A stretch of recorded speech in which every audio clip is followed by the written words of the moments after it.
So, all right, now everyone can hear us. Yo. They cannot Yeah, I'm see just putting Scotty. That's fine. I'm not here. I'm putting a reminder in my phone to get those MagFest tickets. Speaking of which, I might as well On, just buy them now. Yeah, we're not doing or a well, the podcast hotel now. lottery is what I'm talking about. But yeah, gotta make sure, people. Gotta make sure. It's gonna be a fucking fiasco. Isn't it No like a matter what. fiasco every fucking year, though? Just about. Yeah. Well, yeah. We'll see if we can get in there. I mean, we got tickets already, but we did the early bird thing so that we can get into that old lotto, whatever it is. Yeah, you love the lotto, don't Yeah, it's great. It's a good time. you? All right, Chris, you're going to give us a countdown. I'm recording and everything right now. Cool. Counting down in 3, 2, 1. 1, 1, 2, 2, 2, 3. 3. Have fun, 3 is Eddie. probably the best one. Have fun, Eddie. Yeah, on my side, everybody was on for 3. Chris and I were on for 1 and 2 as well. He'll talk about how it's never right whenever I'm not doing it. So that's what he does all the time. I don't know what he hears. So I think he just looks for a reason to bitch at me. it's probably. I mean, we are It's your okay. friends. I accept so it. I accept. He's it. on vacation. I accept it. Yeah. So this news that we got first is actually some news that happened like for last week's podcast, but I wanted to get everybody on here, but then Eddie was like, "Oh, I'm not gonna be on there." I was like, "Well, fuck it, you don't get to talk about Sora then." So, so we got the big news. It was finally the final Smash reveal ever. There will never be another one. Don't ask Sakurai for shit anymore. He's giving you everything you wanted, but you'll still bitch about it. Corey, you are 100% right. Sakurai absolutely has a spray tan. That's what I thought. That's what I thought. Like, absolutely. Because I was like, I've seen that on a president before, so I think I know what it looks like. Okay. But no, like it was the big it was a cool reveal. Like we kind of like seemed like it was all like a flashback. Like all these reveals were a flashback to the first reveal where the Squid Kid looks up and it's just like this fucking foreboding Smash symbol looming over. Yeah. I mean, honestly, in all considerations, I'm not super surprised that it was Sora. I was hoping that it wasn't, just so that it can stick one more to the fucking Smash bitch babies, just one last time. But Shut I mean, up like, and let people have things. It's cool. It's good. No, I'm fine with people having things. I'm 100% fine with people having things. This is a game that I don't really play anyway, so it's not a fighting game, so why? No. It's a fighting game. It's a platform fighter, but it's not something that I personally would ever play or willingly play of my own volition on my own. That one right here, it's showing on the newsroom right here, the Doomslayer gunner. Yeah. For the Mii gunner. That one hurt a little bit because I really did want to see the Doomslayer as an actual character. I mean, at least we got that. Like, we could have got nothing. So that is true. I mean, in all consideration, including Sora, like there was nobody else I can think of that like they should have put in as the last character, because had they not put in Sora, everyone would have bitched. Everybody would have fucking bitched. If it wouldn't have been like if it should, I just was wanting it to be like something stupid, like just a jobber, like Waddle Dee. There you go. That's what it is. Just to piss everybody off. One question mark block.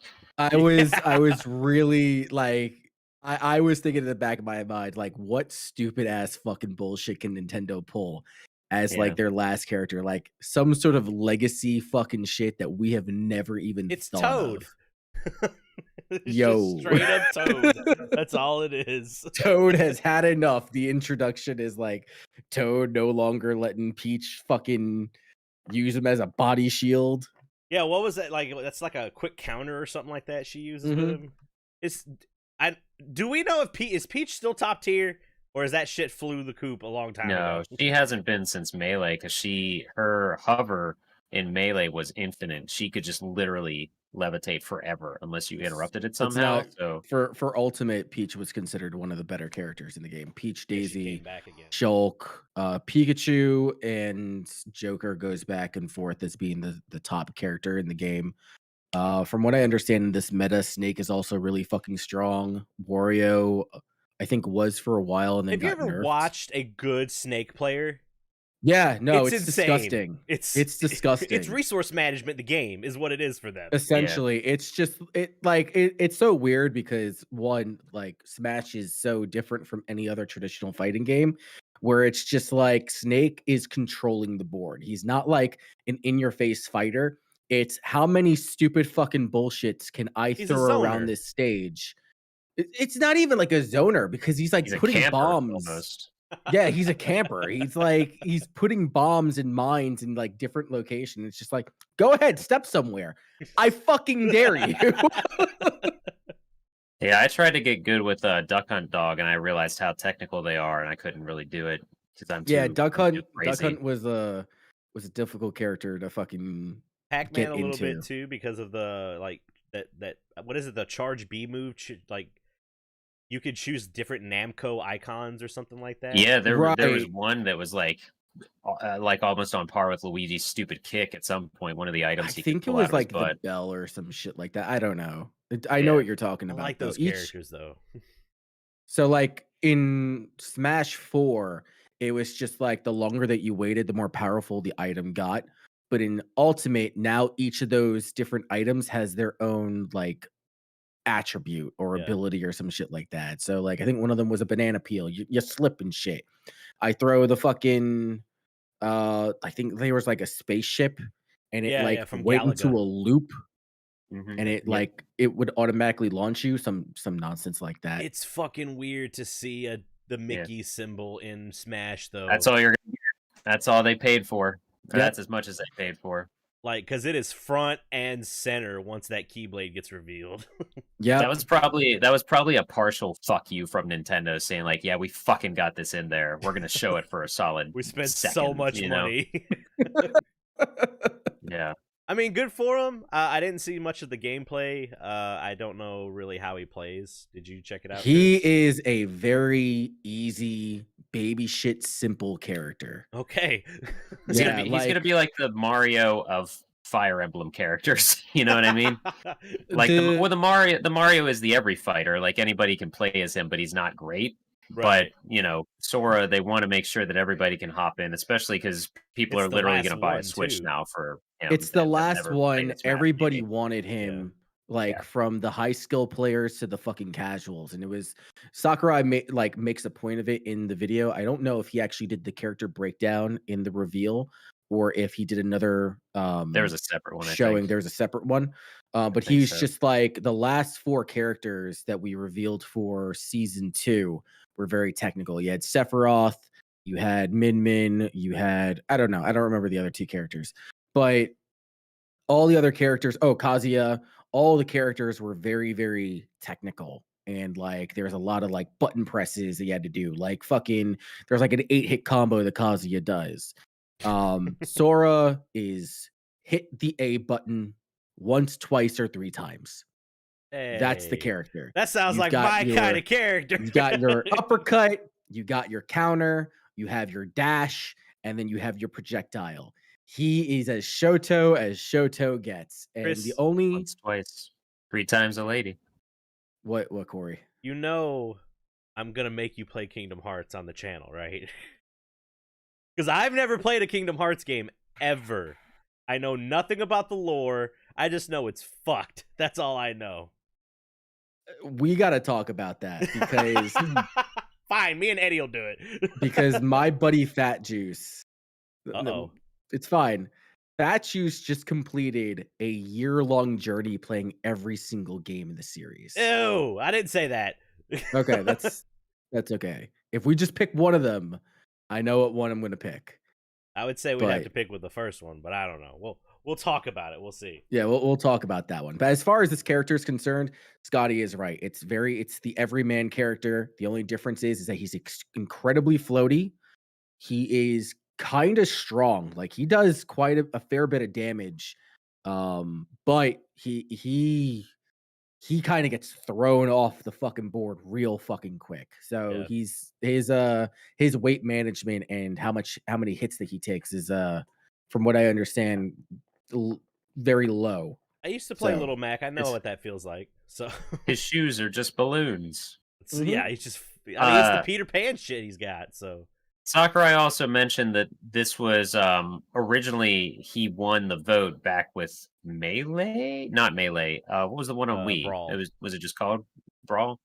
I don't remember which remember one. him saying that. I remember he did the character vote for Ultimate that everyone voted. Like I remember like I voted whichever. like I don't Shovel know. Knight or Shantae or some shit like that. yeah. And he won that one.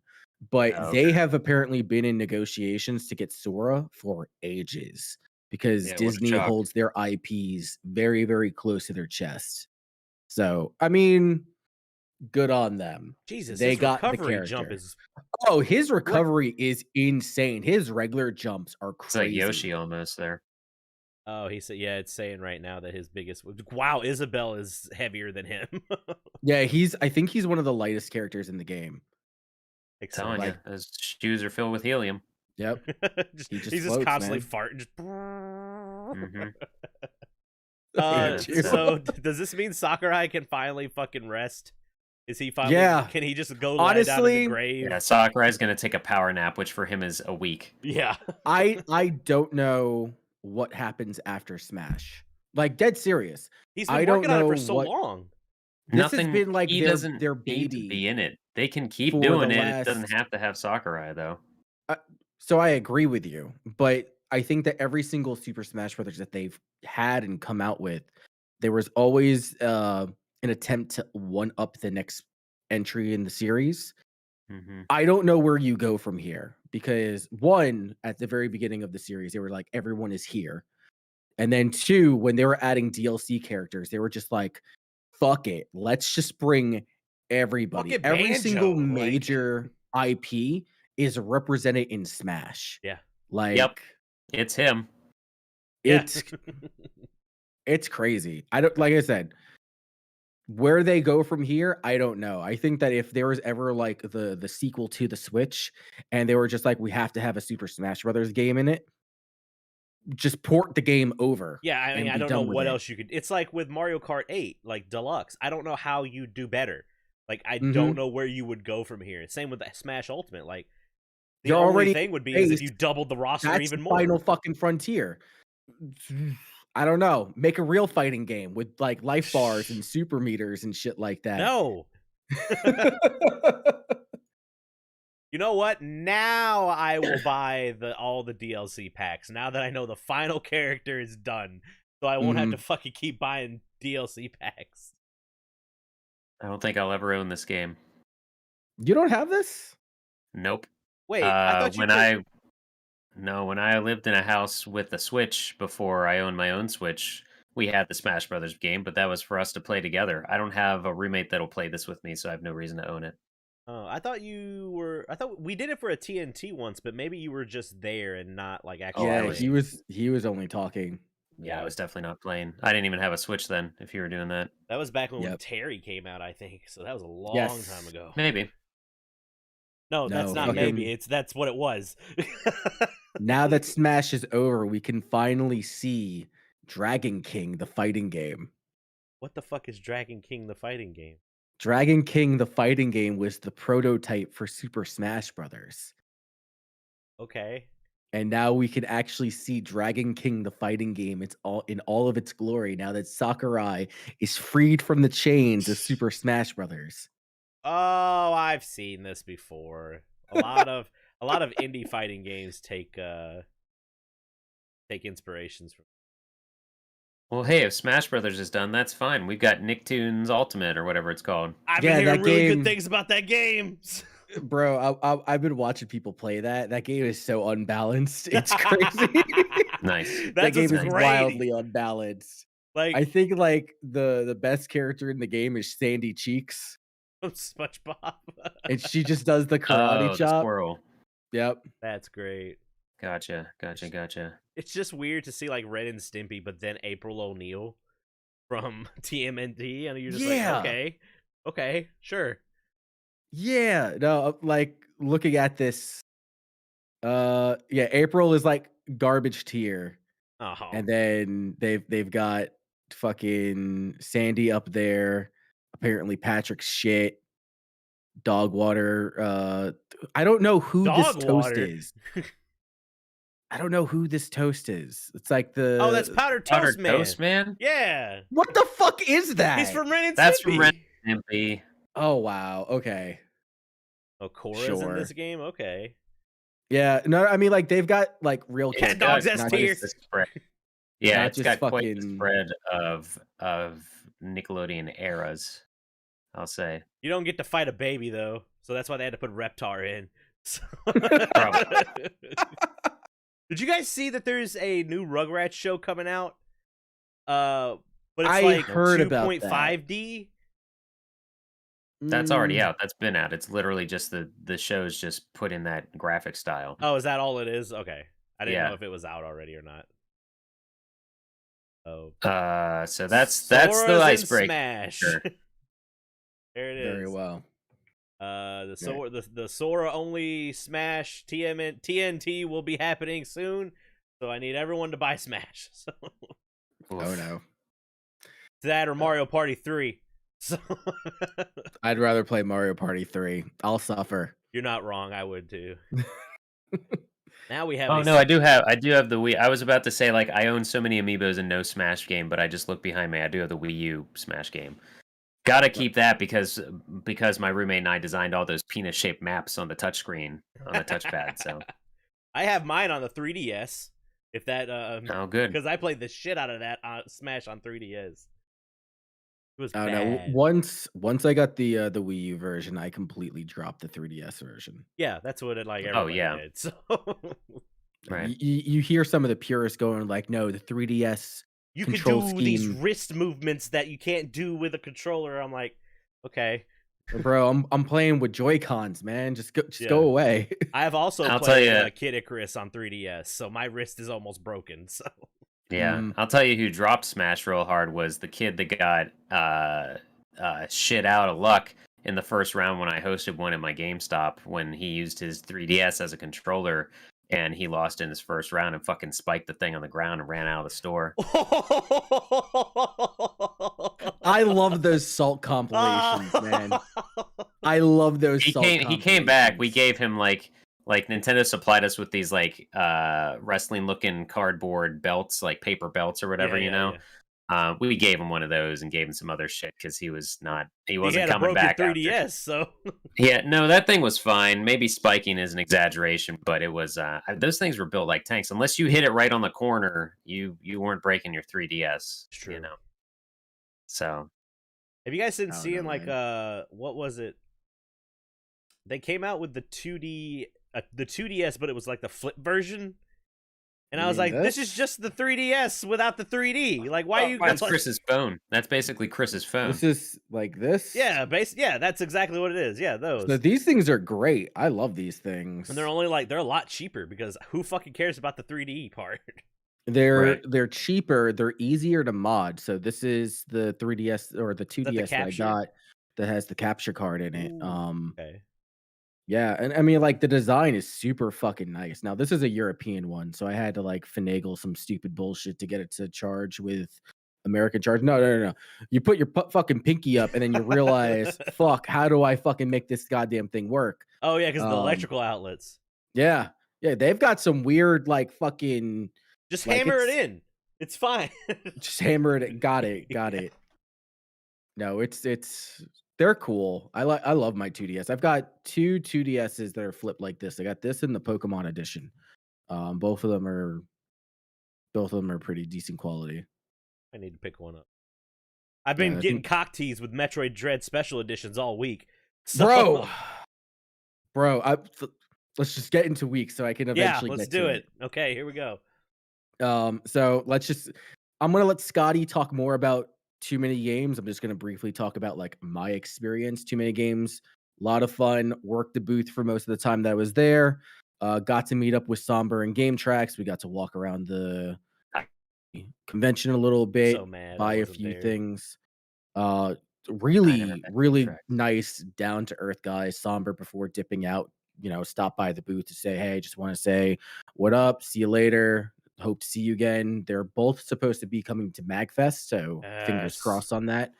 I met Vincent Bennett of the Acacia Strain. I know nobody here is going to know who that is. Nope. I watched that happen though. I watched Yeah, the realization. yeah. He Like once they some were, dude walked up to our booth with one of their shirt on, and Chris was just making conversation, nice band or something like that, and the dude was like, "Oh, what's his name's right over there," like doing what I don't know why he was Chris there. just What bolts was he out. doing? he What he was he was actually there for? running. He was running a vendor. He was a vendor there. Okay. Oh, And okay. like Chris didn't say anything. He just asked where and he left and I was like, "Here, take something with you." Like to give to him. Yo, So, I barely even said anything. I was just like, dude, can I take a picture with you? I have never asked anyone ever to take a picture with me. Not a fucking celebrity, not a fucking like online personality influencer, nothing. I met Charles Martinet at fucking Too Many Games. Did I get a picture? Fuck no. They were $40 at the very minimum, but yeah, I still wasn't gonna get anything. I got a picture with this dude in a mask in this like orange jacket because he was right by the fucking door. yeah. I, Yeah, he came back. He went over to stake him out first, and then he came back. He's like, "I gotta give what? Can I give him this?" I was like, "We only have one of those posters left. You give him this other thing." Because Chris just grabs shit when he's excited. So Yeah. dude, that was I'm assuming this kinda is a band. Yeah, so Yeah. they Okay. are they're a deathcore band. Okay. I want to say from Massachusetts. They've been around for I want to say almost 20 years. Damn. Like they got started when I was in middle school. And it's been an on again, off again thing with them, but they have just been fairly consistent with their work. Like they are like one of the better older bands, older like metalcore, deathcore bands out there. So I was very, very excited to see them. They do really good work. Besides that, gave Charles Martinet a Sega magazine. That was pretty Yeah. fucking cool. What'd he say? He said, "Thank you very much." Oh, dude, nicest fucking guy I ever met. You should have asked him why are you not voicing Mario? Like that's what you should have asked him. Like he could legally tell him. Because he's narrating it. Probably. They're making him the narrator. Whatever. Anyway. I don't care. Yeah. Anyway. Well, also, like a good point brought up by I was listening to the Giant Bomb cast, and they're like, "Do you really want to hear the guy who does what Narrating talk- something? Yeah. No. Do you want to hear him talking for 90 minutes as a character? Like, how much can you Yeah, take? because I want that all. I want that to be the only things that Mario says in a movie of this caliber. Oh, Well, that's yeah. not going to happen. That's what I want it to be. Beyond that, no. Just a But- terminal montage cartoon is what I'm watching. Bro, we just need terminal montage, like an actual movie. Wahoo, wahoo, wahoo, wahoo. And then you see the speed running demon and shit. Yeah. I love that shit. Hell yeah. Anyway. No. Okay. Metroid Dread. I have beaten it. I've done it 100%. I'm doing a hard mode run of it. The game is I beat it too. fairly What? I short. haven't even started it. I'm kidding. I don't give two shits about Metroid. Oh, dude. Let me say this. This is supposed to be the capstone to Samus's entire journey, as far as like what the creator says this arc is, whatever the fuck that means. Because Prime is a different arc than this arc is. no, Prime's a part of the No. canon. Oh, is Yeah. it of the single Mhm. timeline? Yeah, so the way that the timeline goes, and I could be like fairly off, but I'm confident this is how it breaks down. You have Metroid Zero Mission, you then have Metroid Prime Hunters, then Samus Metroid 2, Samus Returns, and then after that Metroid Prime, and there's something that takes place in between. There's a game that takes place in between. I think it might be Federation Force. And then Metroid Prime 2, Metroid Prime 3, Metroid Prime 4. You then have Zero Mission. And then from Zero Mission, you go into fucking Metroid Dread. Oh, no. You have Super Metroid, Zero Mission, Metroid Dread. That should be the timeline. If there's something missing, then it's like 1 or 2 slots over. Other M You is could in just there Google somewhere it as and it's well. right there. Yeah, So it's you Google it up, whatever. The game kind of throws you for a loop, but it does a really good job of like wrapping up everything that happens, especially with like the older games, where it's just like they put in like an emphasis on the importance of what takes place in Metroid Prime 2, where you're on that one planet and you're killing all the Metroids. They do a callback to that, and it's just like, oh shit, it's all coming full circle. So story-wise, it's really, really cool if you're big on the Metroid lore. Gameplay wise, it is one of the harder Metroid games that I've played. I think part of that comes down to um the control scheme. The control scheme for this game, one, certain animations have very, very tight windows. The window for you to do your screw attack when you finally get the screw attack is very small. okay. So there's going to be encounters where it's just like I have to continuously use my screw attack to make sure I don't get hit, because it's like this 360-degree move that I have to make sure I don't get fucking hit by. And oh, I dropped the fucking jump. I'm dead. You dropped the combo. So Essentially, it's like there's a lot of me bitching. I dropped the fucking jump. God damn it! I dropped the fucking jump. I also Two, heard you can't use the D-pad, which is strange for a no, side-scrolling because game. the But and that was what I was getting at, because the D-pad fucking operates your mouse, or not your mouse, your map, and then it operates the you get an ability that that like scans the area and you can see blocks that can be broken. So I'm just like, oh, okay, that's neat, I guess. But there was a lot of times where it's like I'm trying to do very precise, high execution things to get yeah, items, because they do the stupidest fucking routes. Like once you get your speed booster and the shine spark, it's you do the thing to run really fast. You have to install the speed booster, and then you have like a 3-second window to get to where you need to be, and then shoot off your booster that you fly into a direction to break some blocks in order for you to get like missiles or energy tanks and shit like that. well, you And also I'm said you telling you, did dude, 100% run though, so maybe like yeah, no, like if you're just trying to beat the game, you could probably beat it at like 60%. okay. Which is high for a Metroid game, because I've beaten other Metroids at like 40%. Like Metroid Prime, I beat that game at like the first time 43%. Super Metroid, I beat that, I think, at like 50%.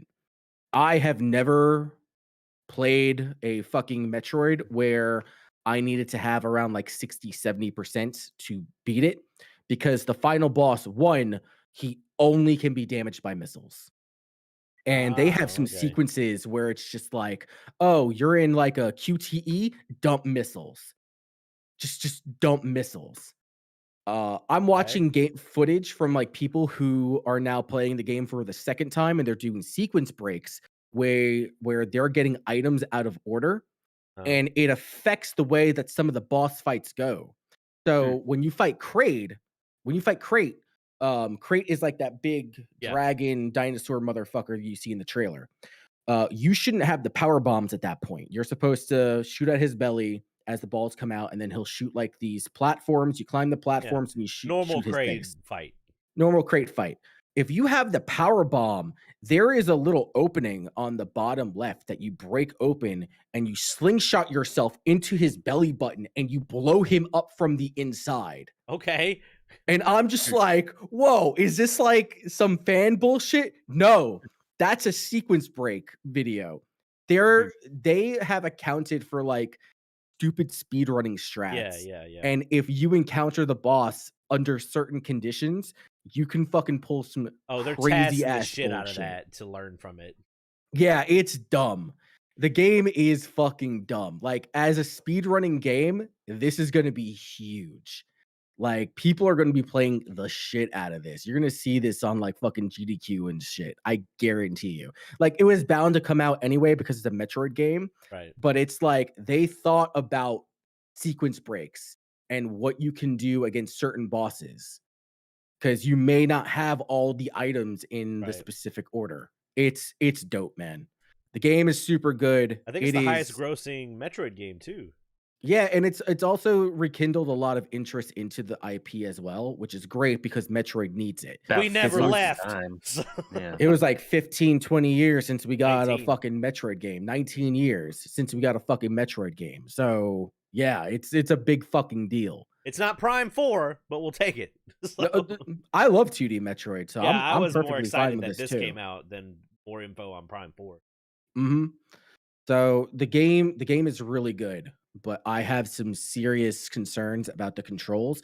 Also, on certain areas, the frame rate drops pretty bad. It goes from like the 30 frames a second to like 24, and that's a little annoying, but Oh man, all in all, bringing up the argument that you've been seeing on the internet, like here's a $60 Switch game and then a $60 Sony game, and Mhm. everyone's like, "Fuck off."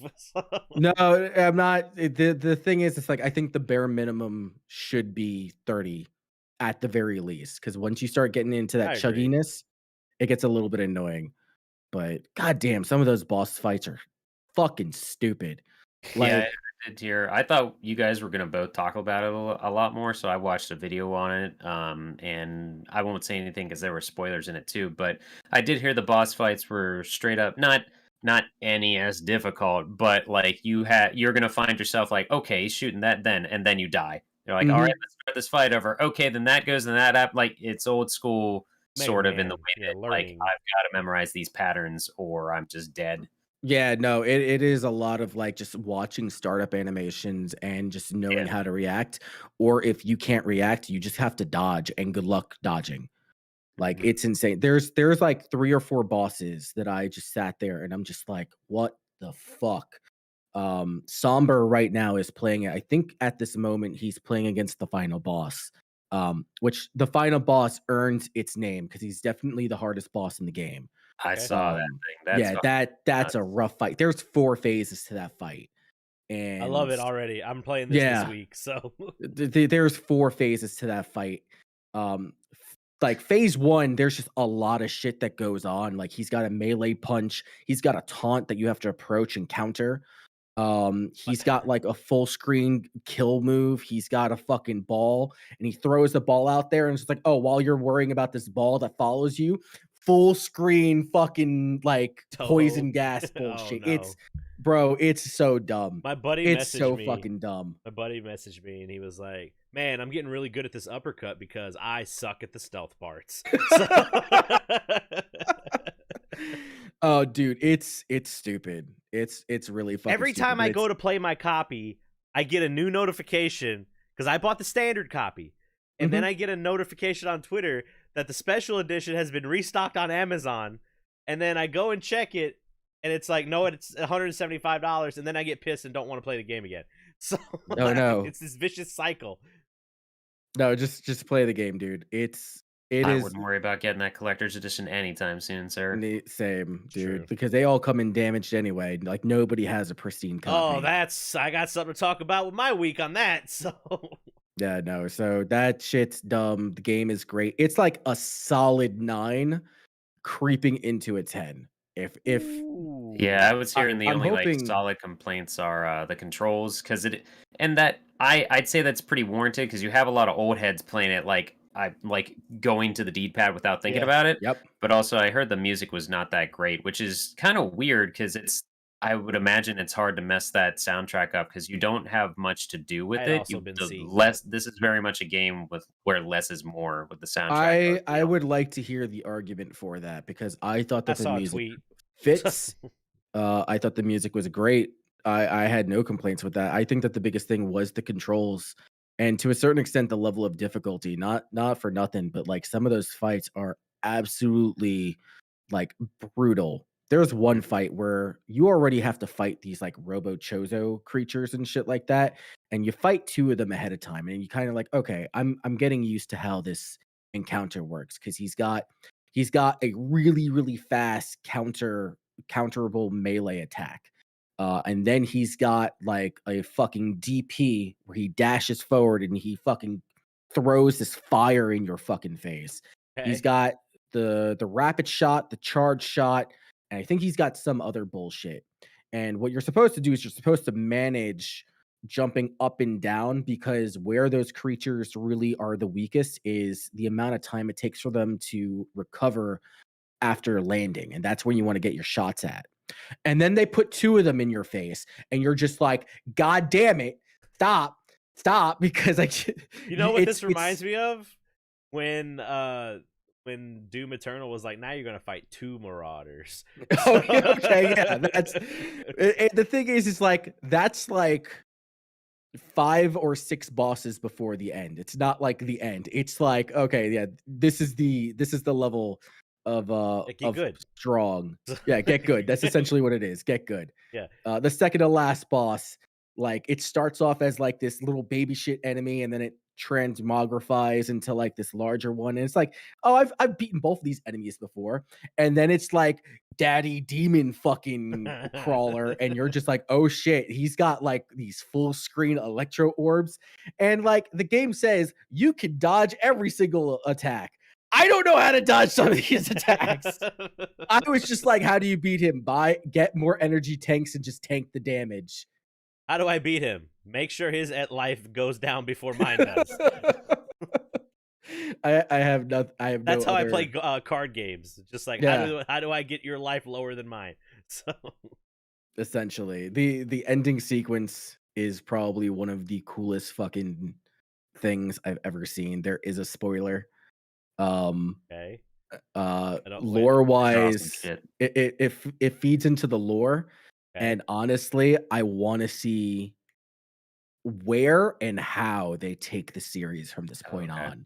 Okay. Because even if I talk about it, it kind of spoils it a little bit. Careful. Yeah. So I'm Shut up, gonna or I'll leave punch it you in the here. dick. So I'm gonna leave it here. And One then thing if I you wanna want to talk say about it that later, it's I thought it's something I saw in video review. You mentioned the Chozos, and I guess there's some cutscenes, and there's one where like Samus is basically just being talked at for a long time by a Chozo. I Yeah. don't think that's spoilers. I don't know, because I don't know Metroid lore. well, it's But a big deal because the Chozos were thought to be gone, and all of a Gotcha. sudden they you were have these extinct guys. race. Yeah, and all of a sudden they're back, and they've been watching Samus the entire time. Okay. But there's like the video reviewers were saying how great it would have been if this cutscene that's like minutes long of Samus just being talked to by a Chozo, and then at the end Samus just goes, "Oh, I don't speak Chozo."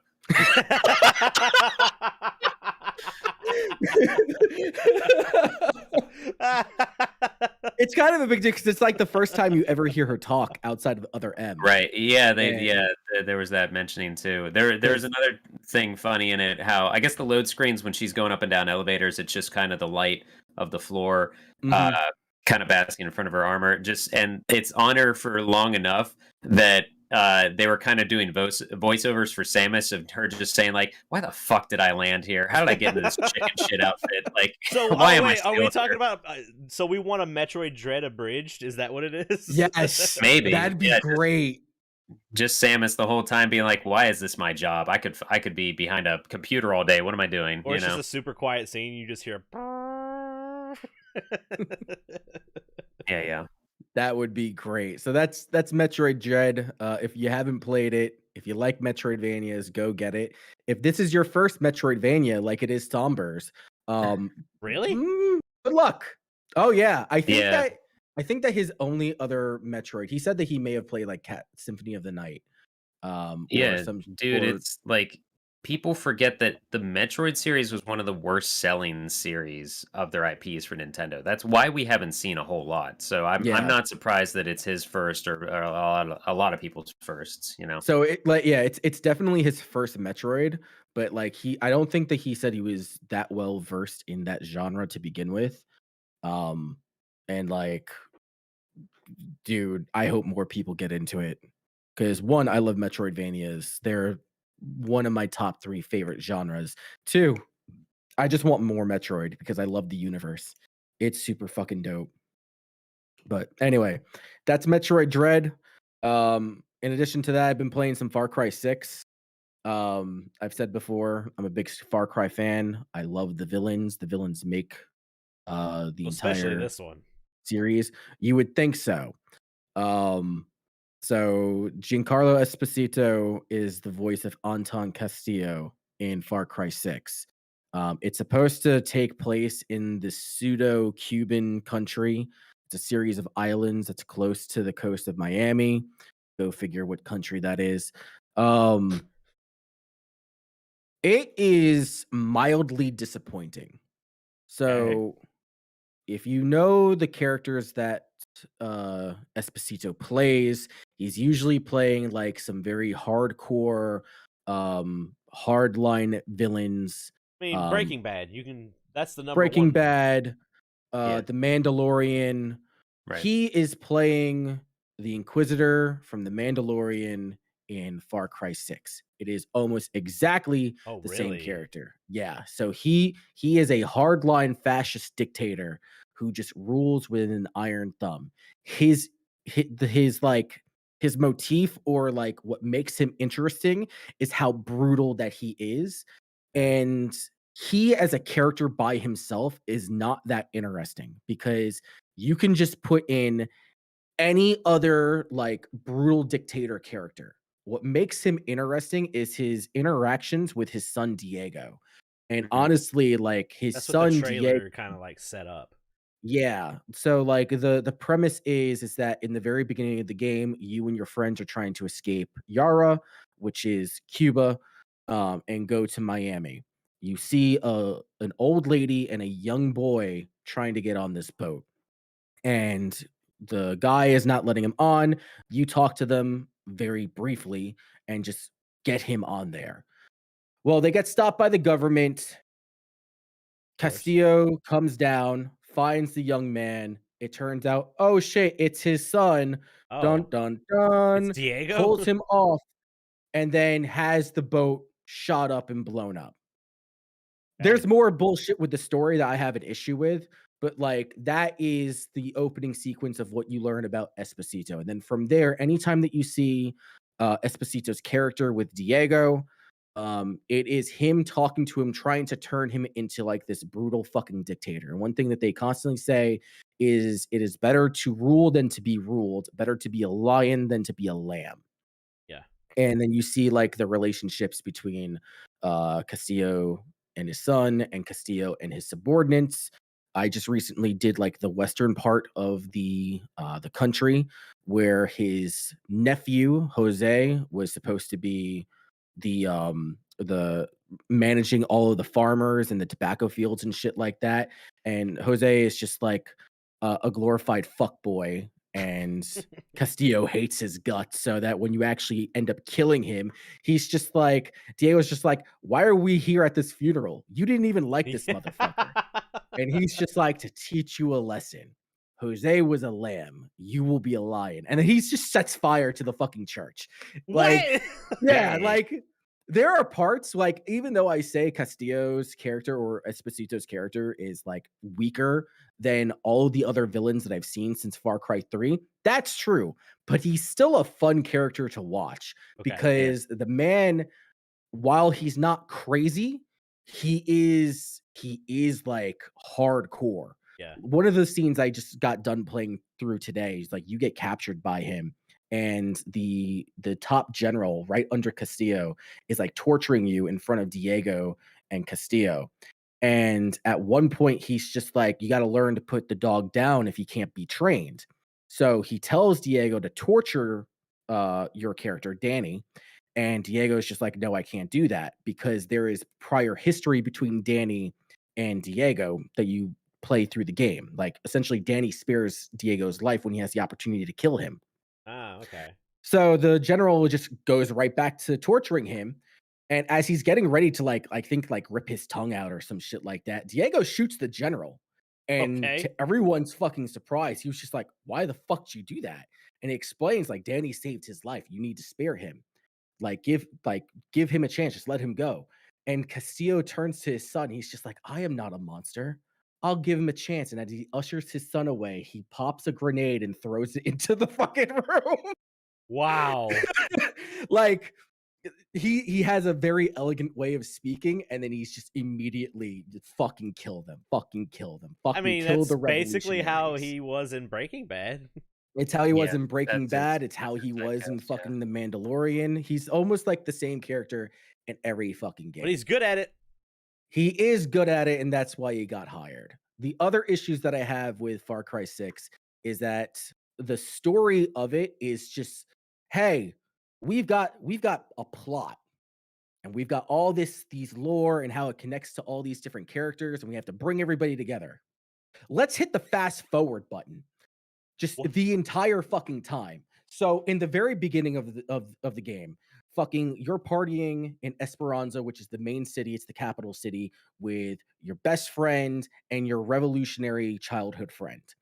They're gonna die. Everyone's talking about going to Miami. The revolutionary is just like, no, you need to stay here and fight. You were in the army or the military. You can fight with us.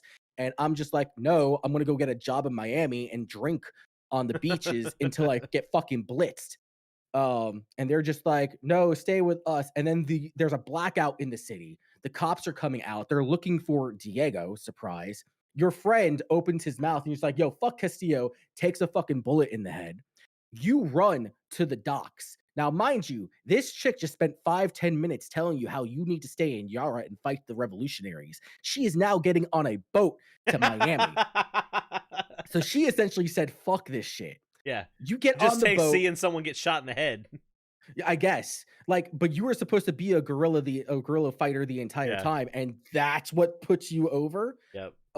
You get on the boat, Castillo comes, takes Diego, shoots up the thing, the boat blows up, you get shipwrecked onto like the outcast island. Your friend happens to be there. She turns to you and she's like, I'm mortally wounded. Take my cell phone after I've been like stuck in the water for at least 6 hours and go find my boss.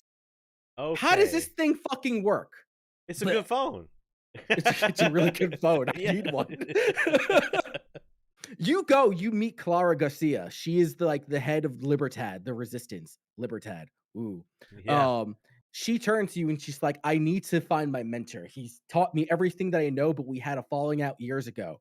But maybe you can speak some sense into him. See if you can bring him back. You that I just met. You that I just met. You go to meet this fucking dude immediately. Hey, whistle real quick. You whistle, and then the crocodile eats somebody. He's like, he likes you. I'm in. What? That's all it takes. You get back to the camp with the mentor, with Juan. Juan sees Garcia. Hey, what's up? Like nothing happened. Nothing happened. There's no like building up to like, hey, what Sounds like a happened in good the game. past? Here's our differences. Shit like that is like, no, Juan's just like, fuck it, I'm in. Let's go. It's like Eddie the character. Eddie's just like, let's do it. Yeah, Eddie's down for anything or Eddie's anytime. down for anything. Meanwhile, this entire time, like Carla is talking to you, and she's just like, I don't know if Juan will join us, but we need him. We need his expertise. And he's just like, yo, where's the beer? Where's the rum? Where's the bitches? I'm here, baby. Let's go. Sure. You want to hear about the time that I swindled like $30,000 out of some fucking Russian bitch? Let's do it. Okay, let's do it. Eddie the character, it's great. Like, I wish it was better. I wish that they did the story better because I play Far Cry for the story. Right. If I wanted to play a first-person shooter, I would play literally anything else, especially since it's Ubisoft, because almost all Ubisoft games are the same. The Far Cry series has been, like, in my opinion, special. It's been different because they put the story on the forefront, and now they're doing the plot on their back foot. It's a little bit disappointing. Other things Well, I'm not really a fan of. A lot of they the budget probably went to fucking hiring Esposito. That could be a big thing too. But I mean, like Ubisoft at this point is like this mega publisher that sits almost at the same table as Sony, Microsoft, and Nintendo. So, well, does the game control good? It plays like Far Cry, and Far Cry has generally played really well. But my only complaint is that in Far Cry, you always were kind of like a bumbling idiot when you first started playing. You didn't have a lot of weapons. You could only hold like 1 or 2 weapons on you. In order for you to do assassinations from above or to swim really fast in the water, to run really fast, you had to build up your perks. They took out all of that shit. Now Oh. everything is dependent on your equipment. And Danny has the worst cardio I've ever seen in any fucking character. He can't run for shit. So it's And us if we were in a and Far Cry game. he's an even worse swimmer. Like it's just like I get into the water and he's just barely moving. I've got Like a VR crocodiles game. behind me, man. It's Yeah. the worst. So like the game is fun, but I'm definitely sticking around because like one, I want to see more of the character interactions and the villains because there are really good plot points that I wish that they had fleshed out more. So the first island that you go, or when you go to the big island and you go to the western province with all the fucking farmers, you have the Montero family. The Montero family has a really good story arc, like really good family ties story arc. That I just have to recommend that you go play it in order to see what I'm talking about. Yeah. I Go just figure, wish go that play there a game, was so. more. Yeah, it's good enough to go play. But maybe not at $60. Wait for that shit to go down to 40. Oh, the What game. about, Unfortunately, a game like this goes on sale pretty quickly. Yeah, Yeah, that's they usually an Ubisoft release just flat out does. What about Teresa the dog? He's amazing. Oh, the little dog Oh. with half the wheelchair like applied to Little the bro. body. You bunny see dog. him like twice, dude. Oh, Fuck. So Not like buying it. he is supposed to be a partner, right? He's supposed to Yeah. be a partner character because they took out like actual partners where you had like human people, and now all of your partners are animals. That's fine. I've been rocking with Guapo for a while, Guapo the crocodile, and he just runs over and bites people. It's okay. great. But Fair enough. he blows my cover all the time. Yeah, it's a crocodile. It's literally like I'm trying to go in stealthy. I forget that he's assigned to me because you can't turn him off. And Guapo just like, I'm hungry. Let's go after that big armored guy with the fucking rocket launcher and the light machine gun. And you're just like, Guapo, no! Guapo, no! Yeah. Everyone is just like, oh shit, it's a crocodile. I'm like, no shit. Guapo, I'm like no! trying to get my sniper rifle because I play sniper rifle and AR-15, and I'm just like, pop, pop, pop. I'm like trying to get like an advantageous spot in a high ground. That with Guapo on the run. I'm a croc. Yank!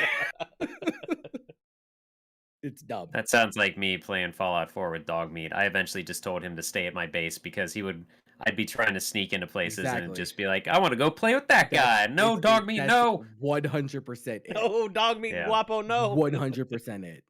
So yeah. That's Far Cry 6. Besides that, I played Super Monkey Ball Banana Mania. Me and my wife played all the party games, and they are all bad. Okay. Everything is one-sided. The golf game is the absolute worst. I think I had 26 strokes on one course, just because like it is literally. Sounds like you're bad at it. No. Because she was like going at it, and she's like, "Okay, this is kind of stupid." It is literally a curve. That's all it is. A curve, but there's a slope, and then there's immediately another slope that falls off. If you do not carefully hit your ball flying off along the line, if you just get a little bit high up on the hill, you're going off. Infuriating. The worst. Those aren't online, are they? At all? It's only local? I think it's only local. Okay. I think Banana Mania is only local. I think they have like leaderboards for score when you play the challenge mode. But outside of that, so we both rage at that game then. So. Oh yeah, no, fuck Super Monkey Ball. I got to the lava world and I said, fuck this game. The lava world is the 7th world, sir. I got that far on it. I don't want it. I gotta eventually. I'll eventually get it. I love games like that, but I never actually dove into the Monkey Ball. I like the arcade one with the banana controller. Yeah, they're cool. The one that Sonic plays. Yes. The last big thing was that Guilty Gear Strive got the big patch that everyone has been Fuck waiting you, Chip. for. And you saw some of it? Yeah. Dude, someone was like, Chip didn't give it. Soul got buffed. So like the big thing the big thing. I'm a Soul player, obviously. Yeah, okay. The big thing was everyone was talking about Soul's damage. Soul got overall a nerf. Okay. They Okay. increased the scaling of his damage on certain moves, which means the proration is higher. So that if typically I do a combo and my first hit does 100% of the base damage, it'll do 90% of the second hit. Well, now it's doing 88% of the second hit. Oh, So okay, so he it's got nerfed decreasing a little bit. And his forward punch, which is typically like your anti-air, his forward punch, if you were doing it in the corner, it would wall bounce and allow you to easily clean hit DP, which your DP already did 55 damage. If you clean hit it, it'll do 45 and then 100. Ew. Yeah, so if you're in the corner, you're looking at doing almost 50% Yeah, just 'cause by you're doing bouncing and shit. 6p into heavy DP. So it was like, okay, that's a little bit obnoxious. I They saw a took Soul away versus what's the vampire, the big black vampire? Nagoriyuki. I saw a fight where he had the magic pixel Mhm. and Soul was at full health and he just came back and wrecked his ass. There was 6 I might have shared that. Yeah, there was 6 screen transitions in that match. Yeah. That's Like dumb. Nagoriyuki is also like one of the best characters in the game as well. And I don't think he got any nerfs. He just got buffs. They gave him a buff to his Beyblade, which is just him striking high and then spinning low. That Chip he didn't get needed that shit. clearly. But no, they nerfed his fucking Soul 6p so that it no longer wall bounces. So you can't do 6p into Volcanic Viper. Okay.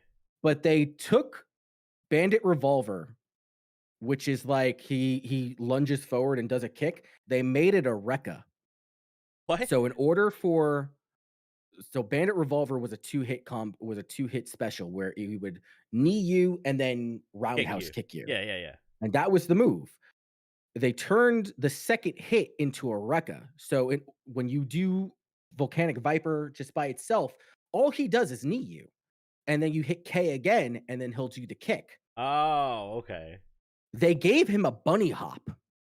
Oh no. So now mid-screen, I do my standard punch, bunny hop, kick, you're still in the air, bunny hop, kick, / wall splat, No. super. Okay. 60% damage. Chris isn't allowed to talk about Guilty Gear anymore on the podcast. Quarter combo. We don't even need the wall bounce because we have Kara cancel DP and we just bunny hop, keep you in the air. He's in the other language, Scotty. We can't get him out of it. No, it's I'm sorry. Is he still talking about the same game? Yeah. Yeah, he is. It's dumb. It's dumb. They tried nerfing him and they made him better because now he has. They've done that like 3 times now. Okay, they've tried. All right, they've tried. Everyone's just like, oh, well, FD pushback on /. I'm like, no, you're not stopping the pain train, bro.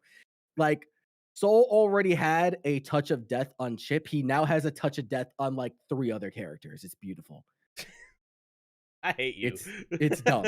It's absolutely so fucking stupid. What did you pick up? Fuck Guilty Gear. Yes, I am at the pickup. So boy, Scotty can talk again. There was a moment at TooManyGames where I said something to somebody else who was checking out the pole caliber. I was like, "Yeah, we took Nightmare out because he was broken." And Chris was like, "Oh, he's broken, is he?" He walks around the booth and he starts to like show me like, "Let's see how broken he is." And I had walked away. Jokingly, I'd walked away saying like, "Oh, I gotta go do something over there." And then I actually did legit get distracted by the booth across from us because I realized I hadn't been to it yet. And Chris was still trying to like prove me wrong and play pole caliber. Do you know and I was Chris already in my other zone. No, he's like he'll come back 2 hours later and be like, "Yeah, Nightmare's broken." Like I did the math. What happened is that he was introducing somebody to pole caliber. They picked Nightmare. He said you can't play Nightmare in the tournament because he's broken. And I didn't know you guys did that. That's why I was like, why didn't Chris win? I didn't know that either. But they were just like, oh, because Scotty was just like, he's got the long range and the power and shit like that. Oh, really? So I picked Maxi. Maxi with the shortest fucking range, and I whip this kid's ass, and then are just like, hold on, let me pick Taki, who also has the shortest fucking range. Let me pick And it's just- Valdo. Let me pick. It's just like Nightmare's broken. Okay, thanks guys. Nightmare's broken. Don't you know Nightmare's broken? I'm sure this happened, but I was not there for it. It was there. It was there. Anyway, pickup wise. So we already know about Metroid Dread, Far Cry boy. 6, Super Monkey Ball. The reason why I have Super Monkey Ball is because Powell gave me press kits for Super Monkey Ball, which is really cool. It's right over here. It's Yeah, show some of that off. this box. So Show this us is your how banana. It comes. Oh wow! It is Show a us your really banana. nice ornate box. It's got like 2 little Monkey Ball characters. I think I have I and Gon Gon. Okay. Those are Gongon's cool. the big boy, I They think. just It look like came with gachapon things. It came with banana chips. Yeah, like it, sun-dried banana chips. it came with a monkey hat that's in my car right now. I would have been wearing it. If only we had gotten that before Too Many Games. Yeah. Seriously. It came with a Steam code, extra Switch code, the Switch Game Special Edition, and a banana scented candle. What? Yeah. How's that smell? It This smells is like the banana. most practical collector's editions I've ever ever it was heard of. it was pretty fucking great. I also got the Virtual Fighter 5 press kit, which was the gi and the tote bag. Oh yeah. I don't It's got the remember. I didn't even know that headband. I remember when Pal shared that, you were like, "I want that." I got a complete inbox and television because I needed this. I thought you said your collection was at a point where you didn't need anything anymore. Yeah, That was every fucking week. That was an impulse buy. I looked at that and I'm just like, well, How much was it? like 120. Okay. You're never Wasn't gonna there- do didn't- anything was- with that. No, I you have were- television games. I think you were away the episode I was talking about the Pittsburgh convention, but didn't you also notice? I mentioned how I noticed this, but didn't you notice a lot of like pre-NES consoles, like full boxes being sold and stuff? Isn't that? Yes. I've never noticed that at conventions Yes. before. Like That's something that's like ColecoVision and shit. popped up now. I almost bought one. I almost bought a Virtual Boy. Secondly, I almost What? bought a 3DO. I was Yeah, there was really plenty close of stuff to there buying like that. There It was was crazy. There was a lot of like really I weird, really obscure want a stuff that Virtual Boy. you wouldn't necessarily. They were going for $300. Yeah, they're not cheap. They're not cheap, but like there was Yeah. a 3DO. They had a Texas Instrument console, like one of the computer. Yeah, like the consoles. calculator, like the TI calculators. It wasn't a calculator. It was like this, Yeah, this just- big ass fucking thing. And I'm just like, if I buy this, it's just going to sit there. Mm-hmm. 'Cause I- Everything like- you bought is just going to sit there. So Right. My Yeah, how house those is a monitors museum, doing? dude. Huh? How those monitors doing? You took from my house for no reason. They're upstairs. I'm No, using those them for heavy my- ass my- ones. Yeah. I'm using them for my my work computer. I'm using them. Oh, good. Um, Yeah, there was a lot of box ones like that. I think I might be like getting my conventions confused. Maybe at the PGX, someone was selling a Vectrex. Was there a Vectrex at Too Many Games anywhere being no, there sold? wasn't. Okay, yeah. Were that they was- selling at a least I didn't Virtual see Boy one. loose Yes. for 300? They are only worth 175, sir. Hey man, Yeah. con guess. prices, dude. That is that was true. another thing that Too Many Games, like they were price gouging like a motherfucker. Yeah, were Like they? Persona 1, I saw Persona 1 go for $800. What? I'm like, get Yeah. the fuck out of here. Yeah, Like yeah. average price I saw on the con floor was like $550, $600. That is an expensive game now. I think it's like $300-$400 complete in box, but still, like they were overpricing a lot of these fucking games. Yeah. eBay and And- above prices. And I'm just sitting there with Connor and some other guy, and I'm just like, this is like really bad for like new kids trying to get into the hobby, Yep. collecting these games, and it's just egregious. Pokemon Coliseum is 3 figures right now. It's like $100 and something. I'm Yep. just like, fucking what? I Yeah, it bought was that kinda- game when it was $20 like a few years ago. It was bumming me out to, casually doing the 32X collection. The only things I would see would be behind counters, like behind glass, and like squint to see the price, and I'm like, it's triple digits. I'm walking away. I'm Yeah. good, You know? Yeah. Like Yeah. it's gotten out of control as far as the prices. That's I why think part of it is, pandemic, their stores weren't open, conventions are coming back Mhm. up, and they're trying to make up for lost time. But at the same time, it's like, dude, we're not all idiots. Yeah, it was really unfortunate at the I end of am the not day. one to like shy away from not pulling price charting up on when I'm at a fucking booth. I You're was like, I was happy to be glancing over some shoulders and seeing more people doing that though. good. Yeah. Yeah, they were doing So that, and which is the reason why I bought a bunch of Japanese shit. yeah, So did you know that Kamen Rider had a fighting game? No, that here sounds we go. awesome. The All right, Kamen buckle Rider up. Kamen Rider has a fighting game. I haven't booted this baby up yet, but it looks Do fucking you have a stupid. PS2 that will play it? Yes, I do. I have a Japanese PS2, so that's happening Okay, later. there you go. I have Buso Renkin, which I think Move it is over, more of move it over a little bit more. There you go. I have Buso Renkin, which I think it's more of a like character action game as opposed to like a fighting game. I saw Life Bars, and Life I Bars is saw usually like life bars. Oh and my that's god. usually my go-to for anything really. I got the precursor, like the Jump Ultimate before Yeah, Jump Ultimate was a thing. sure. So the fucking Dragon Ball Why? Z Naruto One Piece because it was $20. Why? I hate all. That's not true. I like Dragon Ball Z. I hate all the franchises, and I said fuck it. And then I bought this game not because it was a fighting game. I was just elated to find out it was a fighting game afterwards. Oh, okay. Um, but namely for the name. Corey, if there was a game called Heavy Metal Thunder, would you buy it? Yes. Okay. So this is what it looks like. Oh, that looks great. Oh yeah, This looks the like cover a so looks for fucking audio listeners, Chris, explain what it looks like. So it is like this black and white. Oh, think of like the Mad World cover and just But with think, Bad what Yakuza, it if looks they like. did more? Like it was a crossover between Yakuza and Mad World. That's what the cover looks like. It is a mech fight. It's a mech robot fighting game. What? Yeah, What? yeah. It looks like they're like That's fun. toys, like little Oh. fucking toys. But it's like rated T for teen. Like it's like hardcore fucking things. Oh, this is the Gundam commercial on Toonami, but in video game form. Essentially. So when I saw that, I'm just like, I have to have it. I might play I that have with to you when have I it. come to MagFest. I want to Hell play yeah. that. So It looks fucking stupid. I love it. Oh, yeah. I was thinking of Heavy Metal Geomatrix. That's what's on Dreamcast, not that one though. No, Heavy Metal Thunder. I have to That's look it awesome. That's my Gundam name. up. Yeah. That's my stand name. Yeah, Heavy Metal Thunder. No, then I bought a Japanese Dreamcast. Okay. And with And you that, said you got it because it was more of the deal than it was the actual games, right?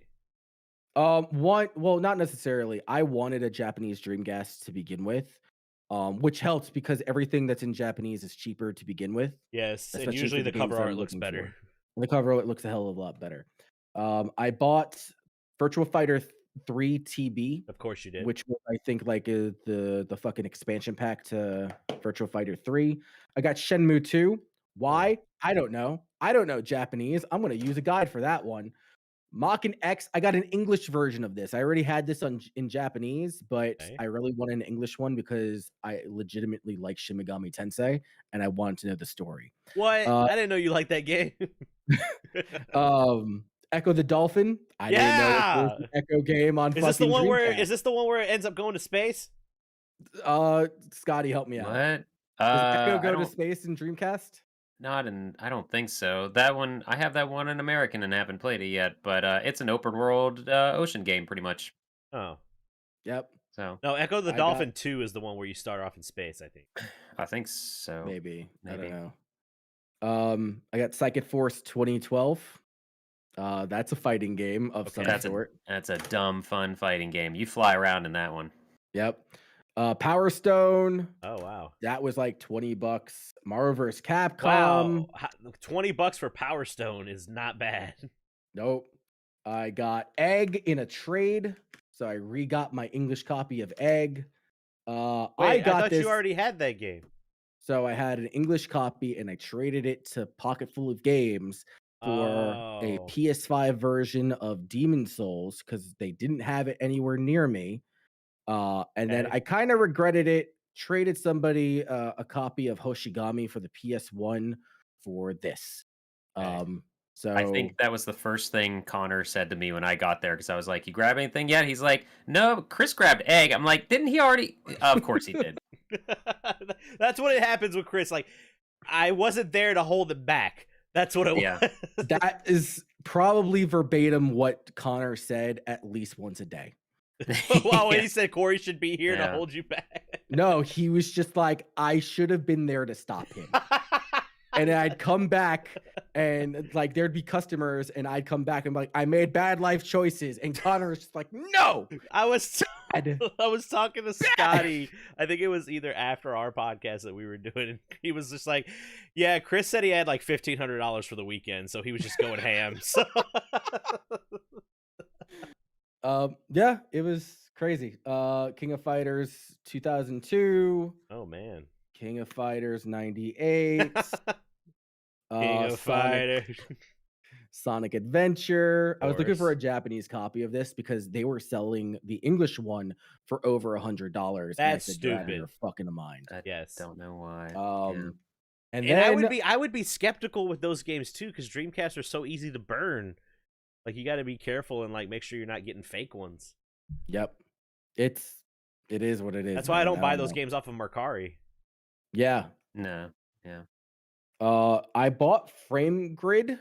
I don't know. It's from Software. I don't know if it's Okay. a fucking it's made by the same people who did fucking Dark Souls. So I was just like, fuck it. Is this a fighting game? There's 2 life Oh my bars. god. Oh my god. Frame Grade. What else it did looks you like- get, Chris? And then Hot Shots Golf. in Yeah, I like Japanese. those I got games. that for $3. $3. Nice. In addition to that, I got some shit for free. So we were talking to this publisher who wants to do stuff with Megavisions. I can't go into any of it further. But there is a publisher out there. They're called, I think, Premium Edition Games. They do hardcover books. So like that 8-bit guy who did the fucking Easy Way that did the Friday the 13th. There it is. The Easy yeah, Way the Easy guide. Way. So they're the 8-bit ones who Steve. published that book, and they made this, which is the Nintendo Entertainment System Compendium. No, this is not at the same level as fucking Pat NES Punk's The NES complete guide. Like, that's the the complete NES guide.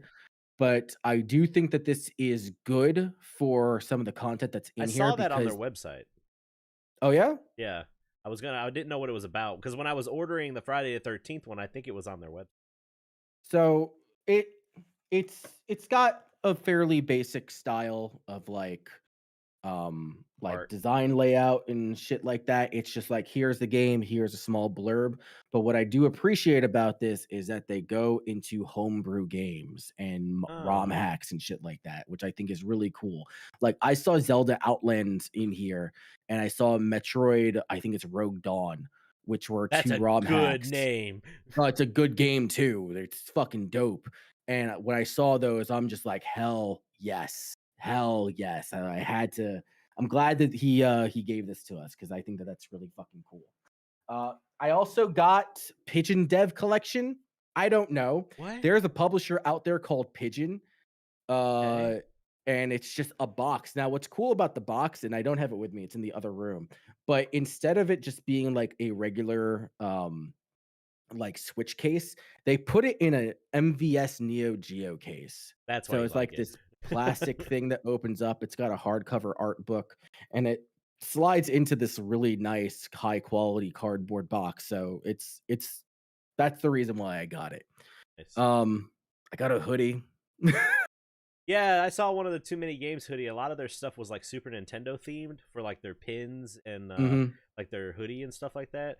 I was like, now My biggest regret is that I didn't get the shirt that said it was Oregon Trail, and it said TooManyGames 2020 has died. Oh, I like That was Scotty's. a really good shirt. Scotty They has might like one still dripping be in up blood. on the site, maybe. Yes. Yeah. So it's been an hour, and I am now done with my weeks and my pickups. Mm-hmm. Now it's Scotty's turn. It's usually how it goes. Yeah, we went to TooManyGames. How about that? I'm still jealous. So I only got to be there Saturday and Sunday because of my goddamn job. And what I did was fly instead of drive this year. Fancy. I will never fly again because I need my car there. Yeah. Oh yeah. The Um, convenience of for just being multiple able reasons. to up and go is really nice. Yeah, and I didn't have like my suitcase was damn packed because I brought that fucking raptor mask. I brought the standees for the posters and stuff. I hope that which they looked helped. at your bag, like they looked at it and be like, "What the fuck is this guy into?" Like, I don't know. I probably could. I thought about bringing the chili dog Sanic powder, but I was like, I'm too scared about them asking what this random bag of because I wouldn't bring the container because that would be too big to get on the flight. But I would have oh, you tried didn't to throw check the any of your powder in a bags, so bag. you just carried your bags No, on. hell no. I'd never fucking do that. No, I check bags all the fucking time. Fuck that shit. Nope. That dude with his late. I was getting there at midnight. I didn't want to wait around Ooh, longer for a yeah. bag. So You're not wrong. Not wrong. that was the earliest I could have gotten there because of connecting flights and whatever bullshit and whatever. So, but Pal picked me up. I will say the Philadelphia airport has its own special rush hour basically that goes on 24/7 where you try to pick people up from their flights and crap. It was just insanity. But so whatever, got there, rolled on in, slept on the couch, said hi to Cody. Yeah, said hi to Cody and Josco, one of the pals' dogs, and woke up in the morning. Had a little bit of a late start just due to complications, and then I said to Pal, I was like, "All right, so you got your Dreamcast ready?" He's like, "Oh, I thought you were bringing yours," and I'm like, "Wow." I was like, "How the fuck would I have added that to my suitcase that I already said if I buy anything, I'm gonna ship it back to myself?" So he's not logical, yeah. Yeah, he's like, "No big deal. We'll swing over to the storage unit." I'm like, "Cool, I guess." And that's why you're late. So already I'm like, oh my gosh, what do we have? I brought the fishing rods. Like that's all I thought I needed was the fishing rods, and just in case I brought Soul Calibur and my VMU that has all the characters unlocked, So what up, everybody? But so like we go over to the storage unit, which is cool. Oh, I should point out like Hal's place is really nice. They have a bigger house, which they need for their big family, and they've got a barn. They've got the mega barn is very close to being done.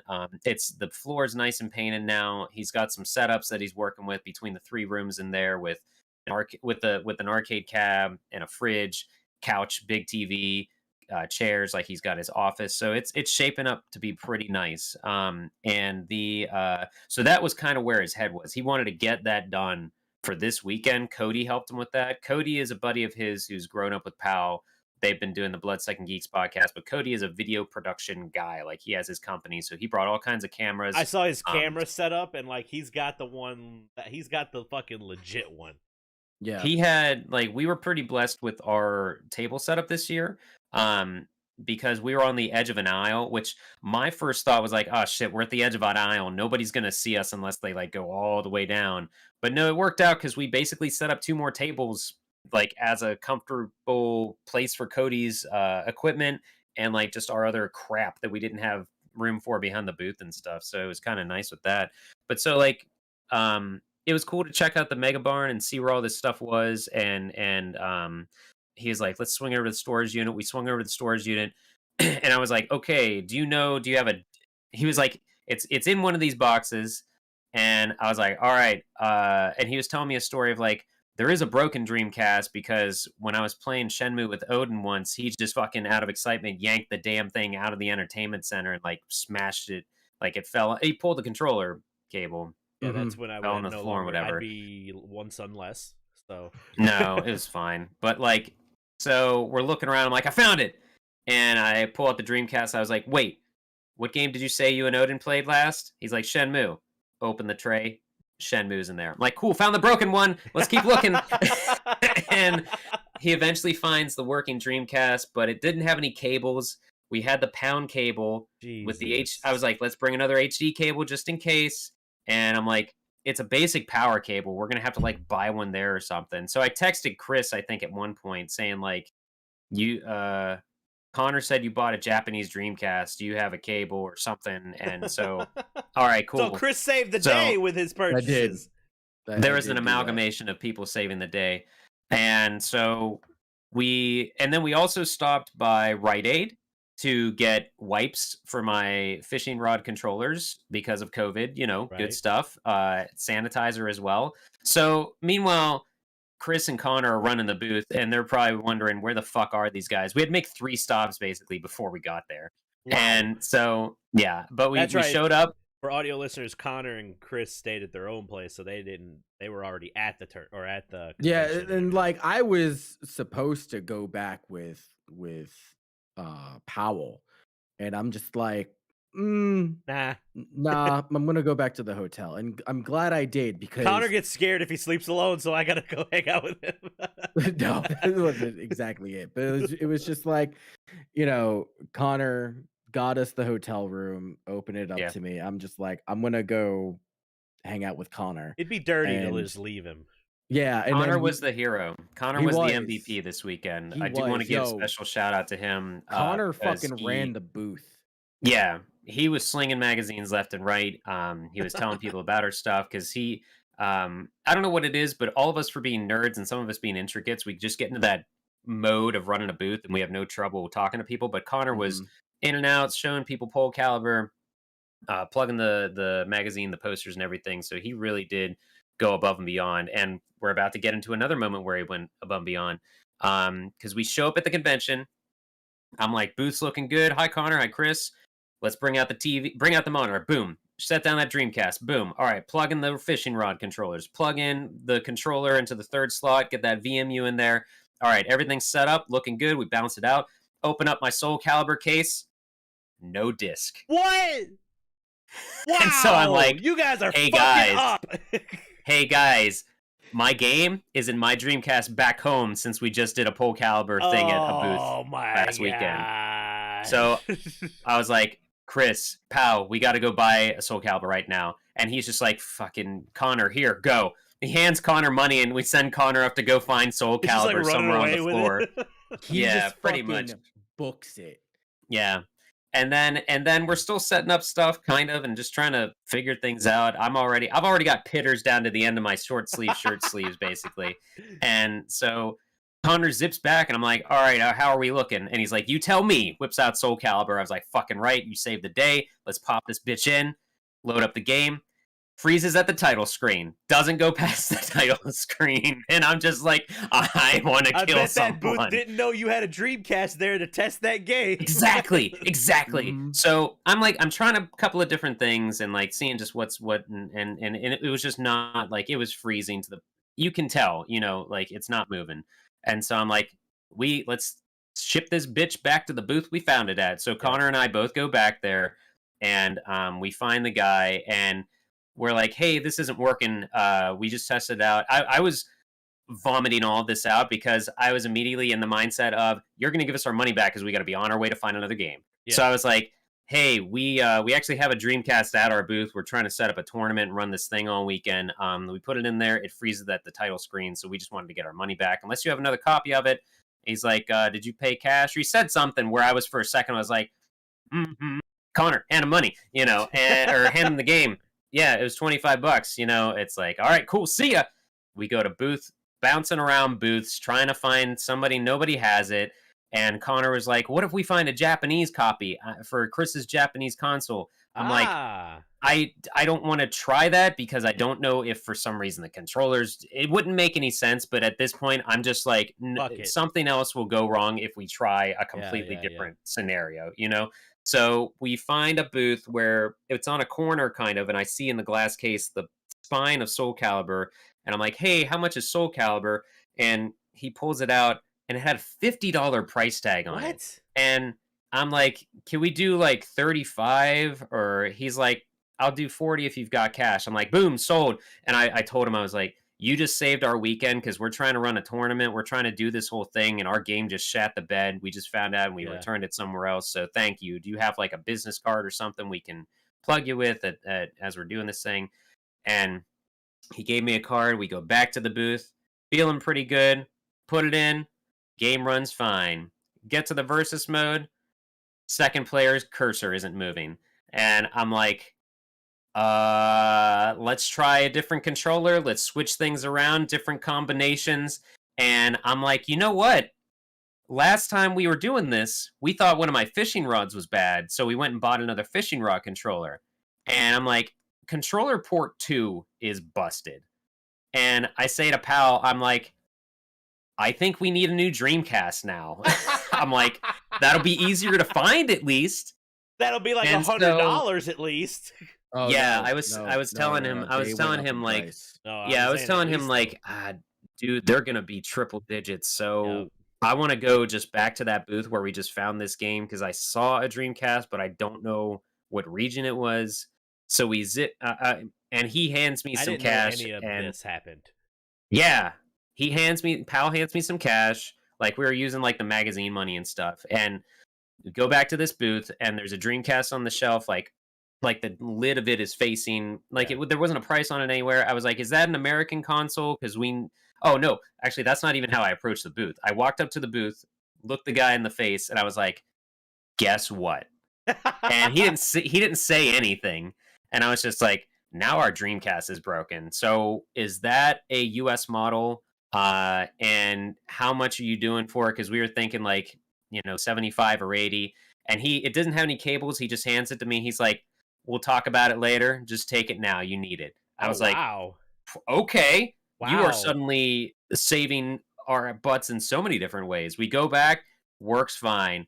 Everything's fine. We do the tournament. We have it set up for a while. And like the Dreamcast is working, the ports are working, blah, blah, blah. No. And then we eventually do the tournament. And somebody said, like, how much was the Dreamcast? I was like, oh, I haven't gone back because I just don't want to, because I feel bad that we just took that Dreamcast from him. And also, we kind of need this thing the whole weekend. So I want to wait till we're done so that if he screws us over, we can just be like, we don't need it. We just rented it basically for the weekend, But so all of that was done. And then I did go back Sunday and brought some money. And I was like, so thank you so much. You saved us again. I told you what was going on. But we may as well buy the Dreamcast so we have it. So we were thinking like 75, 80. He's like, $60 is fine. Wow. And I'm like, yes, sir. Yeah. And then I went back to our booth and I handed Chris Powell a bunch of change that he wasn't expecting because I was like, he did $60 for it. And then Chris is like, where's this booth? I was like, oh, I can take you over to him. And so we both book it over there because Chris is like, I'm going to buy something from him. He helped us out. I was like, yeah, I am too now. So Chris buys a fucking Famicom. And I found a lead into one of my pickups, but he had NBA Showtime, which we've played for the past couple of years in the marathon, where we play as the Raptor mascots in the game, the Raptor. He had it for $20, and I was like, I will just grab. I wasn't even going to haggle with him, and he's like, if you got cash, I'll do 10. I was like, I do have cash, sure thing. Wow. And like, I also handed him our magazine. I handed him a business card. And I was like, dude, we were pimping your booth the whole weekend, yada, yada. Thank you so much. So that was like a rare, like, shining moment. Because there are so many booths that couldn't give two shits what we were doing. They wouldn't have handed any of this crap over. No. Yep. So that was, finally getting the working Dreamcast. That was like the first hour of my first day at TooManyGames. Sounds like you guys didn't have any time to just goof off. It was all work. I was ready to leave. There was some time, but it was just a lot of like to be honest, TooManyGames was good, but it was scaled down a lot. This is going to answer one of our questions that we had for the week too. So okay, so maybe a little bit. There you go. The indie section, I want to say there was only like 5 or 6 devs that was actually like That running sounds booths over there. that sounds understanding though. Like that's what I would The expect. arcade was like almost cut in half. Oh wow. You know, there was Well, there was no not. tournament section. That entire area was closed this year. Yeah, The I mean, tournaments like, were in well, they had arcades. like half of the room specifically for Smash. Like the room where they had the big huge fucking Smashadelphia. Smashadelphia. They put that into the arcade room, Yeah. and they had to share that. Was I Kusanagi mean, there? no, No, he didn't make he had it. I work. think he was sick and other stuff. Yeah. Gotcha. So Was anyone selling the overlarge cool spot? no, Damn it. unfortunately, I've never regretted a purchase I've never made. So much more than that cool spot. Yeah. That would have been the No. logo for my channel for everything. Yeah, right. I would have bought it from 7-Up. How much Oh, did you you guys- want for it? I think you wanted like 40 for it. I think The it only went down to 50 or The something. only reason I couldn't take it was because I was flying. That's why I couldn't Right. take it. Because I was Right. like, I'm not buying a fucking seat ticket for this thing. Yeah. That's true. You guys want new emotes on my page? Guess what? They're all the cool spots still. That's right. Yep. Yeah, but it was good. I mean, it was good overall. I definitely wish that I had driven, partially because I hate being late to stuff like that. And I think that was how my day started stressful, was we were already running late, so we weren't there before the congestion got in, and then I had to run around and all that other shit. But also, it's just the extra space. Like, if I had my car, I would have brought other stuff with me. You I would would've have been. bought I a probably lot more. would have had an extra Dreamcast with me or something. Yeah. You're the only man I know and- that would have one in their car as a backup, just ready to go. Well, dude, no, we had at the Pittsburgh one, like, we had my Dreamcast with the Quake sticker, which is a launch model and has survived multiple marathons. But I brought another Dreamcast with me in case something happened, and we just had it in our bin, at the booth. Mhm. So, just backups upon backups. I didn't think that, whatever. But so I don't feel like I really walked around as much as I wanted to, because the whole time, now that incident started my weekend, I felt like I couldn't really be away for too long. But really, I probably could have. I probably could have walked the floor more. I probably could have checked things out more carefully. But it was cool to see. I mean, there were a lot of retro sellers, but there were a lot of artists. There were a lot of the indie games were oddly dispersed, because there was that normal section, but then I literally didn't realize until like Sunday afternoon that right across from us, sort of behind the booths across from us, was another indie section. I think it was like a local scene only or something.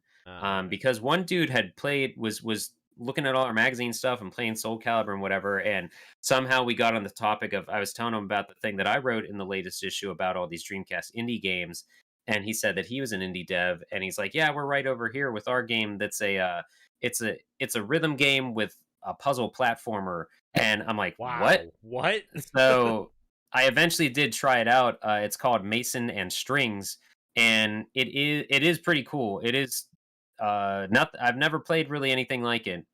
It's by It's by, I got one of their stickers, and because they didn't have like much there, because this is their first game. Oh, it looks but like it's by Adventure Time. In the Snow Studios. They do stuff now. But definitely check out In the Snow Studios. They are doing a cool little platformer game that's very different and weird and fun. But I really enjoyed talking to him, so I wanted to find their game, and I didn't see it till like the last hour of the convention, because they were like behind curtains and crap. It was really weird. That was cool to check them out, give them feedback. They were very receptive, and they're a local indie group in Jersey, so we might be able to reach out to them with Megavisions and do some stuff later on. Playing that game reminded me of like the old days of hanging out at Behemoth's booth and like interviewing and talking to them at PAX and stuff, because it felt like the old XBLA indie days and stuff. But yeah, so that was good, and I did not buy a whole lot, and I was happy about that. Actually, I guess I could tell the chicken incident story first, right? Yeah, No, I'd like to know you what have that's to tell about. the chicken incident. Yeah, so we were also late the second day, because They were late every single day. yeah, The bosses. Right. So I was getting ready Sunday, and I was making sure because I would have after Sunday. This arrival and departure sucked for me. This is probably also why I was so stressed all weekend because I really had no downtime because I got there midnight Saturday/Friday and then left. Like we had dinner and Pal was driving me to the airport after too many games. So, yeah, good point, Eddie. But like, so Sunday morning, I say that because I had to pack up and make sure, like, do the idiot check and everything, because I wasn't coming back to the Pal house. So I'm packing my backpack, my backpack and my suitcase, and I just hear from the second floor of the house, Nana, no! And so the Pals own 3 dogs, and they also have chickens. They have goats. I fed some goats. Oh. And I'm sure they'll have other animals soon. But Nana is a Newfoundland dog, big old Kodiak bear, basically. Yeah. Big old Yep, black dog she of a a bear. big old baby. Yeah, and I think she was the only one of the 3 that remembered me. But And I mean, she wanted Josco some is a chicken. yeah, Josco's a 16-year-old bulldog, and God, he just fucking Josco. Oh my god. he basically fucking- just farts and sleeps. Dude. No, I was sleeping on Powell's couch, and this motherfucker would first off growled at me for trying to lay down. Then he's just like, "You're in my spot, so now Yeah. you are my spot." And he Right. sits on me, ass to my face. Ew. Yeah. You went ass to mouth. He just lays out like the worst fucking gas. And Yeah. it's an old man, so I can't just throw him off. That of me. I'm sounds just like he was asserting dominance, is what it sounded like. And no, he Yeah. it won. was- He doesn't No. even know he's doing it, probably. no, that got a dog loose has butthole. Alzheimer's, man. I It have a was Josker the story worst. too. I forgot because as I was getting up Saturday morning, Cody was on they have a sectional thing and part of it's a fold out bed, and Cody was on the fold out bed part, and he had put it away but not all the way. So how it's essentially a 3-step process of 1 to fold it up, 2 to lift it up again, and 3 to slip it into the couch. Mhm. It was still sitting halfway there, and Josco loves the couch, and he just sits on the couch. Josco is blind and deaf, basically, but he's Oh, this wow. muscle of a dog. He's just one muscle. And he jumps up onto the couch somehow still. And then I just hear a thud, wham! So Josco had walked and landed where the couch comes out of where the bed comes out of the couch, and there's just the ground then. So he had fallen behind where the bed was supposed to go into, Oh and my he was just God. in there. And the bed, what I had heard was basically Josco almost catapulting himself because he had fallen down, flipped the bed up, and the bed had just landed right back on the floor of the Mhm. of this couch thing. That dog's And fat so as I'm like, fuck. oh, Josco, buddy, what are you doing? He doesn't really know he's down there. So I'm trying to shimmy him. And every time I try to grab him, he's just like, Yeah. he doesn't want you to touch him. So Yep, eventually, you don't like out that. there. Yeah. And it was just ridiculous. So back to my chicken incident story.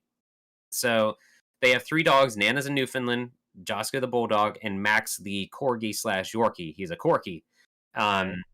He's not sure of me yet, but Nana remembered me, so I like Nana, and I like all dogs. But so I just hear from the second floor, Nana, no! And I was like, whoa, what's going on? And Chris is booking it out the door, and he's like, Nana got one of the chickens. And I'm just like, oh my god, Oh, we shit. need to go to TooManyGames. What's happening right now in this house? And so and he's outside. I'm like, I'm just gonna stay in the house. There's nothing I can do. Nope. I don't think. And then I hear from outside, Nana, no, again. Whoa! Nana wants some chicken. Yeah, and so Chris, and then the front door opens.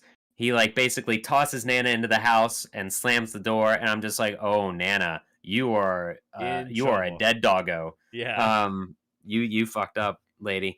And so eventually Chris is just trying to get ready. I go outside, and Jamie, his wife, is coddling one of the chickens, holding it. I'm like, is she all right? And she's like, I don't know. They never let us pick him up and hold him like this. So it wasn't dead, but she sat her down, and she kind of walked under the hen house and stuff. And she was like, I just hope the other ones aren't going to beat her up or try to kill her since she's weaker now. And in my head, I'm like, oh, it's kind of how nature works. So if it's going to happen, it's going to happen. Yeah. And so, but I don't know. I haven't heard anything since, but I felt really bad because there's nothing we could do. And we also had to leave. And so, when Powell, Cody, Jamie and I had breakfast that I want to say Monday morning, the chicken did live. So okay. It walks around very sheepishly now, because it has away trauma from the house. Yeah. That's its first trauma. It's like, oh, I saw death and I lived. So, Yeah. And it looked like a big black dog. I do remember looking outside when I was in the bathroom. I could see the area where the chickens normally are, and I saw Nana just kind of like running, smiling. This was in the middle of everything, so they definitely had to like catch her at one point and all this shit. Because she grabbed one of the hens, she grabbed one of the chickens, but didn't like wrestle it around or anything. Yeah. But she was just like, she had never interacted with them until this moment, really. So she just saw like, I mean, I assume her instinct. Then she realized, oh, this is not my toy. You know, you don't have to defend the dog. We're not gonna say like the dog was a murderer or anything. So I don't know. It's called nature. But, yeah. Like dogs like chickens. Like that's just what so happens. Needless to say, when we were on the way the second day, Chris was like, "You guys coming?" And I was like, "Yeah." There was a chicken incident, but we're on our way. And he's just like, "Excuse me?" Yeah. Because we got there and Chris said to Chris, he's like, "What happened at 9:30 or 10:30 or something?" And I was like, "Oh, let me tell you a story." So don't worry about a chicken. Yeah, but it was just never a dull moment. I forgot to mention I did enter that Saturn Bomberman tournament. I was a little bit rushed because it started late and people wanted to go eat and not sit around the convention forever. And I was aggravated at the start of the tournament. We all of us have experienced running tournaments, so we know it's not just sit down, I'll call your name, you play the game. There's more to it than that. Yeah. And I was like, I love this fucking story. It's great. Man, like it's just like nothing against the staff, but and I know just everybody's running everything against the staff. Everybody's trying to just do their part and probably just got assigned to whatever tournament that was happening. But you have to have someone who at least knows the game that is running this thing, because I was starting to take control of how it was set up. And like we had the first round, it was a 9-man battle at first, 9-person battle at first on the big, this is Saturn Bomberman. So they have the 10-player thing, like the big screen, little dudes. And we had a round where it was first to 3 points, and then we would move on to the second whatever. But so we had a dude win, and he had the first point, and then we had 3 draws in a row because they had it set up. You can set it up, and I didn't even think about this, but you can have it set up where the timer counts down, and then these things fall from the sky to gradually cover the whole field of Bomberman. And and if you have it set on draw, then it only fills it into a small space so that you still have the people that can fight. If you have it set on no draw, then the weights come down and cover the screen until there's nothing. So no draw means, that no one will win. Or, I mean, someone will win has to win. At the There's end. No draw. So that was not turned on. So we had 3 draws in a row.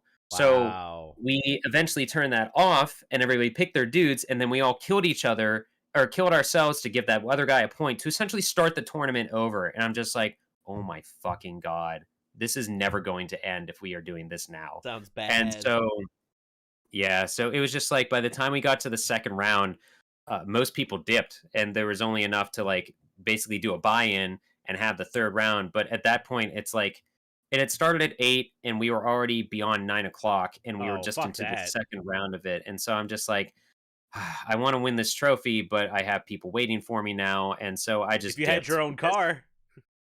Yeah, that too. So again, need my own car next time. But I mean, in retrospect though, it was fine because we had dinner, and it was, Chris, Cody, Connor, and myself hanging out and just catching up on the day and stuff. So I'd say that was worth ending a tournament or backing out of a tournament to just hang out. You should have stayed for the tournament. I mean, I could have won it. Yeah. I could have totally won it. Guaranteed win or hang out with your friends. I'm going with a guaranteed win. Yeah, I'm not even going to be modest because that's my favorite game on my favorite console. So I would have they're out of frame, but I've got a couple fucking medals back here from other tournaments I've won in that. God, he's like, I got this. I'm going to show these noobs how Yeah. it's done. But time was Next year. So and time maybe was next the true time. enemy. So Yeah. I mean, it was good to see Saturn Bomberman doing something other than sitting in a corner. Like people were actually playing it, so that was cool. Mhm. But all that aside, pickups, I impressed myself because I practiced self-control a little bit. And also it helps to be collecting for the 32X because when you can't get right up to like the booth and like the glass cases and stuff, you can you can see where a 32X you game can is tell from that because of ugly, how bright they are. yeah, that orange, yellow, ugly case. I almost bought Metalhead that was going for 20, but it was so badly sun damaged and still sealed that I was not going to bother. Yeah. But I got the shirt that I'm wearing, which for audio listeners, it's the first Splatterhouse game logo font, but it says Too Many Games, and it's a long sleeve, so time for fall, long sleeves. Skinny motherfucker. So I guess so. But so I was also it's very rare that I care about the con shirt. Yeah. Like the first Too Many Games I went to, I got their shirt because it was in the Sonic logo with like what your guys' is the Scrubverse logo is. It was that, but it said Too Many Games and stuff. Mhm. Yeah, I got the Animal Crossing one last year, and I'm like, okay, cool. Yeah. Or 2 years ago. But I always got to get the pin. The pin's really so I got good. the I really want one Super of those. Nintendo Too Many Games pin. They have these every year, so you can grab one next year, you know. And I also got Disney Extreme Skate Adventure for the PS2. I remember that cover when I worked at a video game store. We never sold it. It's fucking hideous, right? Yeah, it's cover, terrible. There's too much happening on it. But it's a skateboarding game.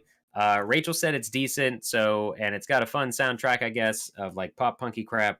And Tony Hawk Disney characters, why not? So give it a shot. Sure. And I think that was all I actually bought there. Got an indie game. No, that was me pimping the in the Snow Studios with their gotcha. the game that I played there. Yeah, that was pretty much that. But the shirt, the pin, the dream. I mentioned NBA Showtime already and the PS2 game. So yeah, I didn't buy a whole lot, but I also had to bring stuff back on an airplane. Yep. But really, Now yeah, you know like Chris my said, feelings. it was just well, but like Chris said, it was just rip off central. Like I was not gonna. I kind of also gave up looking to an extent because prices just were out of control with some stuff. Yeah.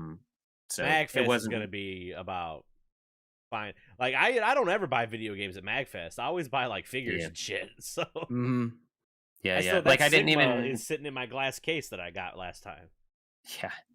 Yeah. So it wasn't. I didn't feel too beat up that I didn't get much. Mainly because I just really liked the shirt that I got. That stood out to me. So I was happy that I got that.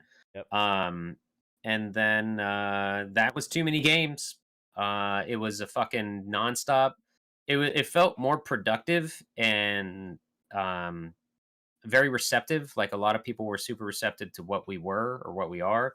We were able to show off the new issue, kind of a test run of it, physically, and just to get feedback from people and stuff. It's cool to see like our motto on the back now, and things like that.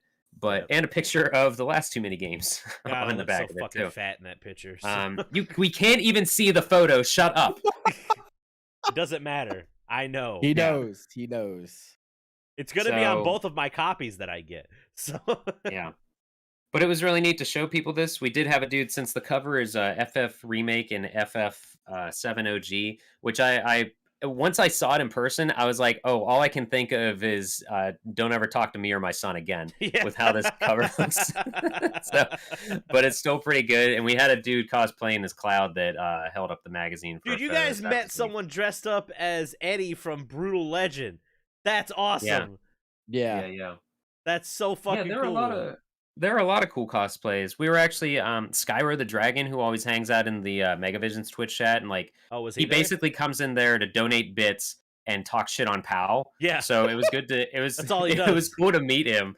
But we were talking about cosplay and stuff because he used to do that a lot more too.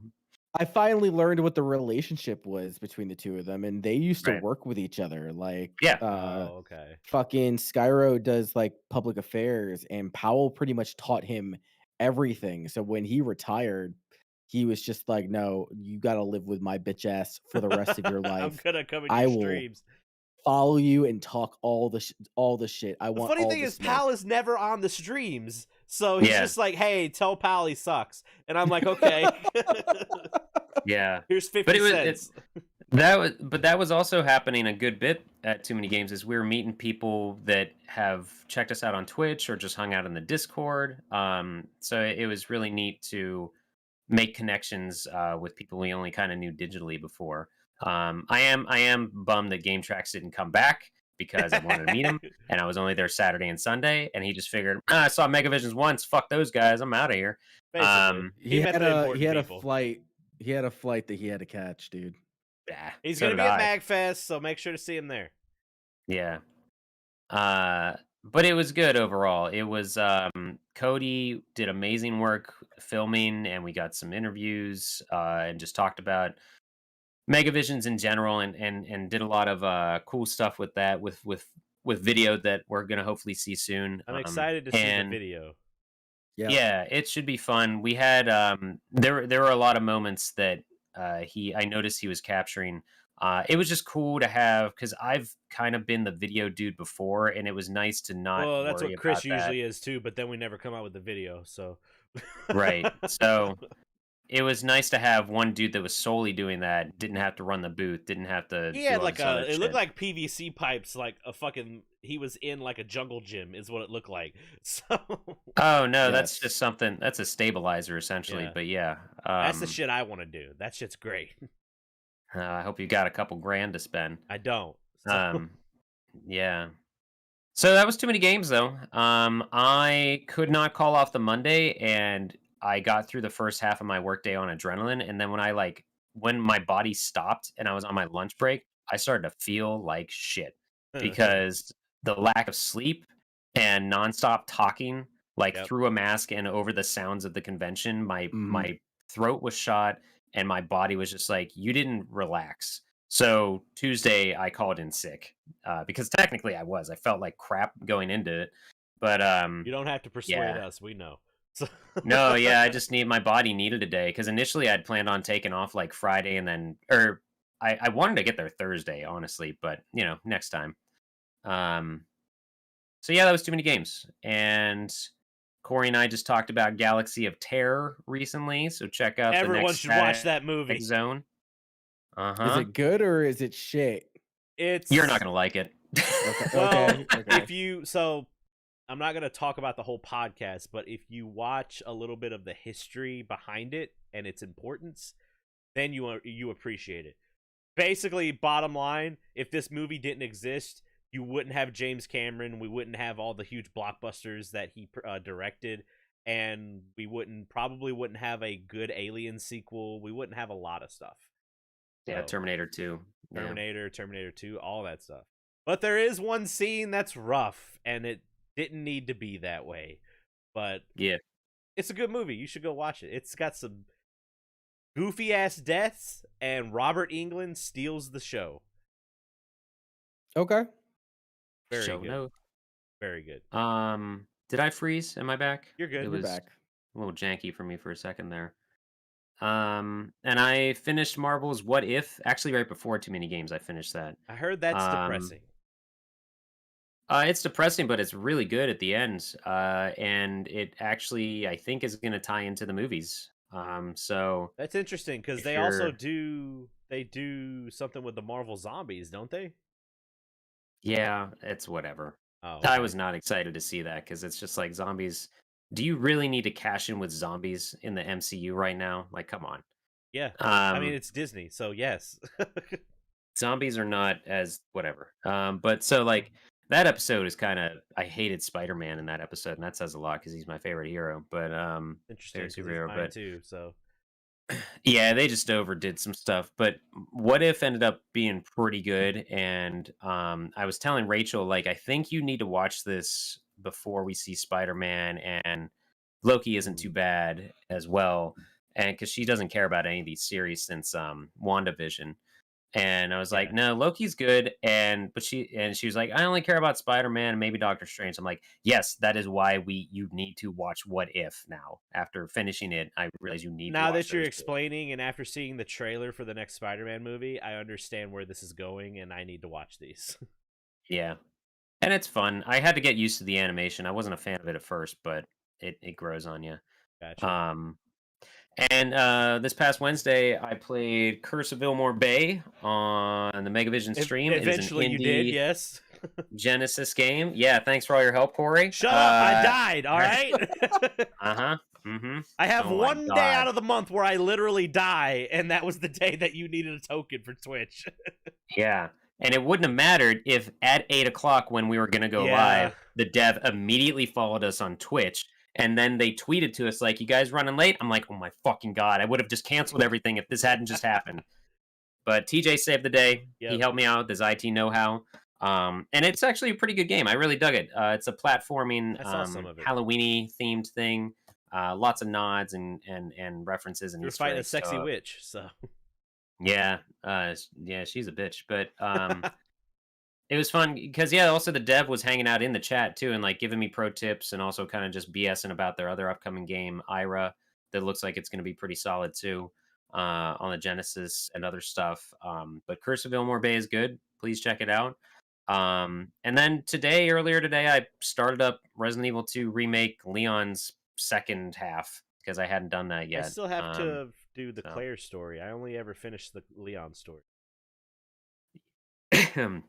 Mr. X comes right the fuck away into that thing. He was like 30 minutes into me playing, he shows up on a security camera. I was like, oh, I knew he was in this more than the last scenario, but damn, here we go. So yeah, I only played a couple hours of it, but I needed to I haven't really just sat down and played a game recently. Right. So gotcha. I was starting to do that. So that was pretty neat. I did check out a little bit of Skatebird, but not enough to really say anything about it yet. Got to get more info on it before you can report. Yeah. So surprisingly a lot to talk about, even though I feel like I never do anything. I'm going to run through my week real quick because I don't have much to talk about because I was going to play Metroid Dread, but I never got around to it because I suck. But now after hearing how it is... Shut up. I'm going to play it this week. Another big thing is our Scrubverse YouTube channel hit 100 subscribers. So now we have the custom URL, and we also have over 1,000 views on our first 2 videos. So that feels pretty good. Feeling pretty good. So the next step is to get to monetization, which is going to take forever. So yeah, that's unrealistic. That's the fight. That's a lie. It's not unrealistic, Scotty. That's the kind of shit that's not going to get us there. Okay, so, it's unfair. How's that? Much better. That's a much better word. Yeah. I will agree with you on that. Yeah. But no, I'm very happy with it. We got more stuff going on. The Final Fight series is about to wrap up this week. So you guys will see the new series that Eddie and I actually recorded for last week. So also Final Fight was only like a 45-minute recording session. So that's why we only got 3 episodes. But I have made true on my horror movie marathon shit this week. I only have 6 movies listed, but technically I watched 7. So Hallie and I, we watched a movie called Near Dark. If you guys don't know what it is, it's a movie from 1987 that has Bill Paxton and Lance Hendrickson in it. And basically it's a different take on a vampire movie where these guys, it's very like Westerner. It's Bill Paxton with a Western accent, but it fucking works. And Bill Paxton steals the show in that movie. It's he's very, very good. I highly recommend it. Very weak third act, I would say, but the main 2 characters, it's just like you're just like, I don't care about these characters. We also watched Fright Night that night. We decided to do a vampire double feature, and Fright Night is really good. We didn't watch the remake that had David Tennant and Colin Farrell in it, but we watched the original one that's really good. So highly recommend those. A movie I don't recommend is Halloween 3. I watched Halloween 3, and at the end of it, Hallie and I just went, what the fuck was that? So it was... Yeah, dude. for people that don't know, Halloween 3 doesn't have Michael Myers in it. Quick thing is, Halloween was originally thought of by John Carpenter as a different story every Halloween movie. So the first one was supposed to be about Michael Myers. The second one was supposed to be about something else, but they brought Michael Myers back. And then the third one didn't have Michael Myers in it, and everyone was like, where the fuck is Michael Myers? So it didn't do that well. But the movie is basically about this toy company that wants to make masks that kill children. And you're just like, oh, okay, that's different. But the ending's garbage. So I don't recommend that movie. I also watched Creepshow. It was okay. Creepshow's okay. I'm not I know, Scotty, I think you guys are fans of Creepshow, aren't you? I don't know. Have you ever seen have you never seen Creepshow? It's one of George Romero's.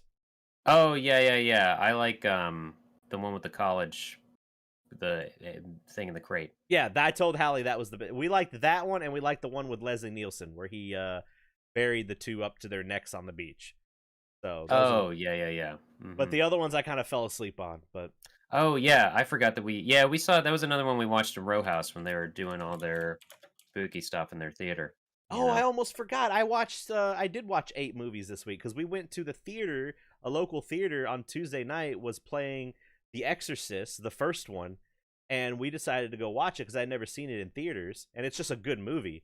But the problem is that movie's very, very quiet and very dialogue heavy for the first, like, most of the movie.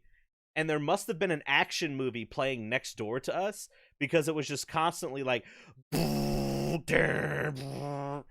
but it was also the version where it wasn't the good version. It wasn't the original one, but it still wasn't bad. We watched Friday the 13th Part 4, which a lot of people say is like the best, like, OG Jason movie. And I watched it. I really liked it. It's really, really good. Because I'm going to get into my pickups. I bought the Friday the 13th collection from Shout Factory. I think it's Scream Factory. Like, that's the thing that it's released under. And it's really, really good. These are like 4K and 2K scans of the movies. And it has a bunch of extra stuff and all that. But I will show this off in my pickups because I have a story behind it. And then today we watched Gremlins 2, the new batch. I forgot how much I fucking love that movie. I think I might like it secretly a little bit more than the original Gremlins because it is literally a Looney Tunes movie from start to finish because Joe Dante did not want to make the sequel, but Warner Brothers was like, you're the only one that could make this Gremlins thing work, so we're going to give you full creative control. And he literally makes fun of everything that the first movie did and just makes it like a joke a second. There's one part where one of the characters gets into an elevator and she goes, elevator sound alarm, because it's supposed to be a smart elevator. And the gremlins just go, and it made me laugh so fucking hard. Like, the comedic timing of it was very, very good.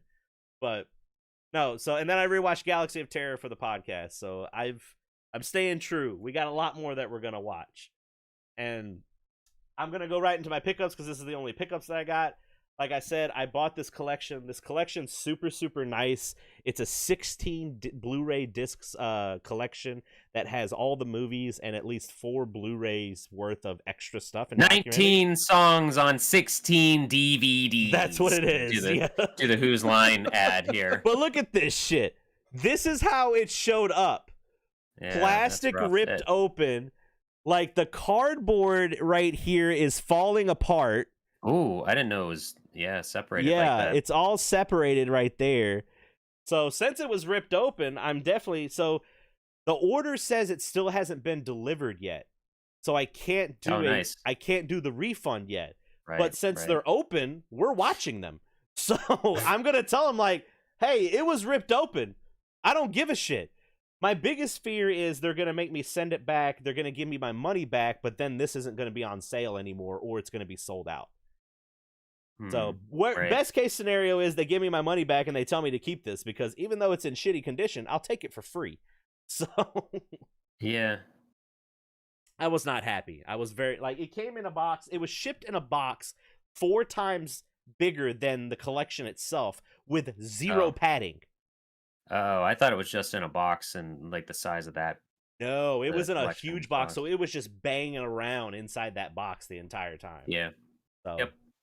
but that's basically all I Cool. did. I was gonna play. I played some Bloodstained Curse of the Moon 2 for Thursday Night Throwdown. Or not Thursday Night Throwdown. Thursday night stream is what I did. That game's still good. It's very, very good, and I still have only beaten the first episode, and there's like 4 episodes in that game. So that's all I did. So Didn't you buy Wild Zero, or were we just talking about I that? haven't bought it yet. I was Okay. gonna buy it, but Scotty turned me on to this movie called Wild Zero.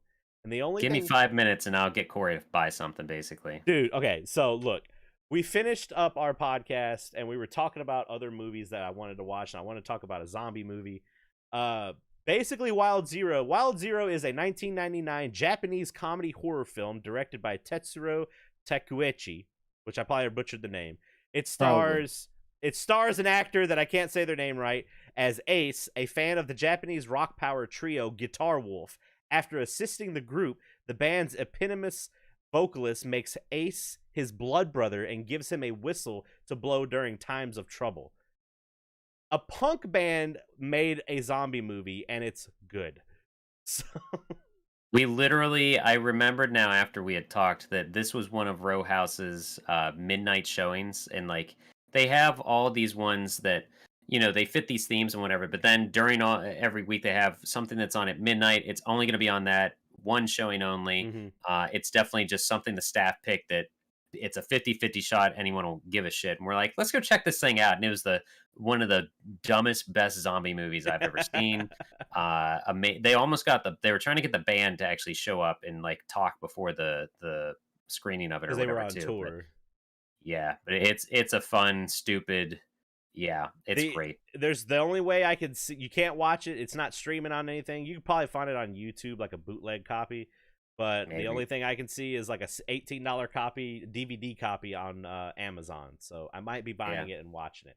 Now, if I buy it and it's not good, then I just spent $20 on a piece of a turd. Send it to me. I don't care. Send it to you. Yeah. All right, we're gonna take a quick break because we've been going for 2 fucking hours, and we're gonna hit news real quick, and then we'll be right back with questions. See y'all in a bit.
I believe we're back. We're back. Everyone can hear us. Welcome back.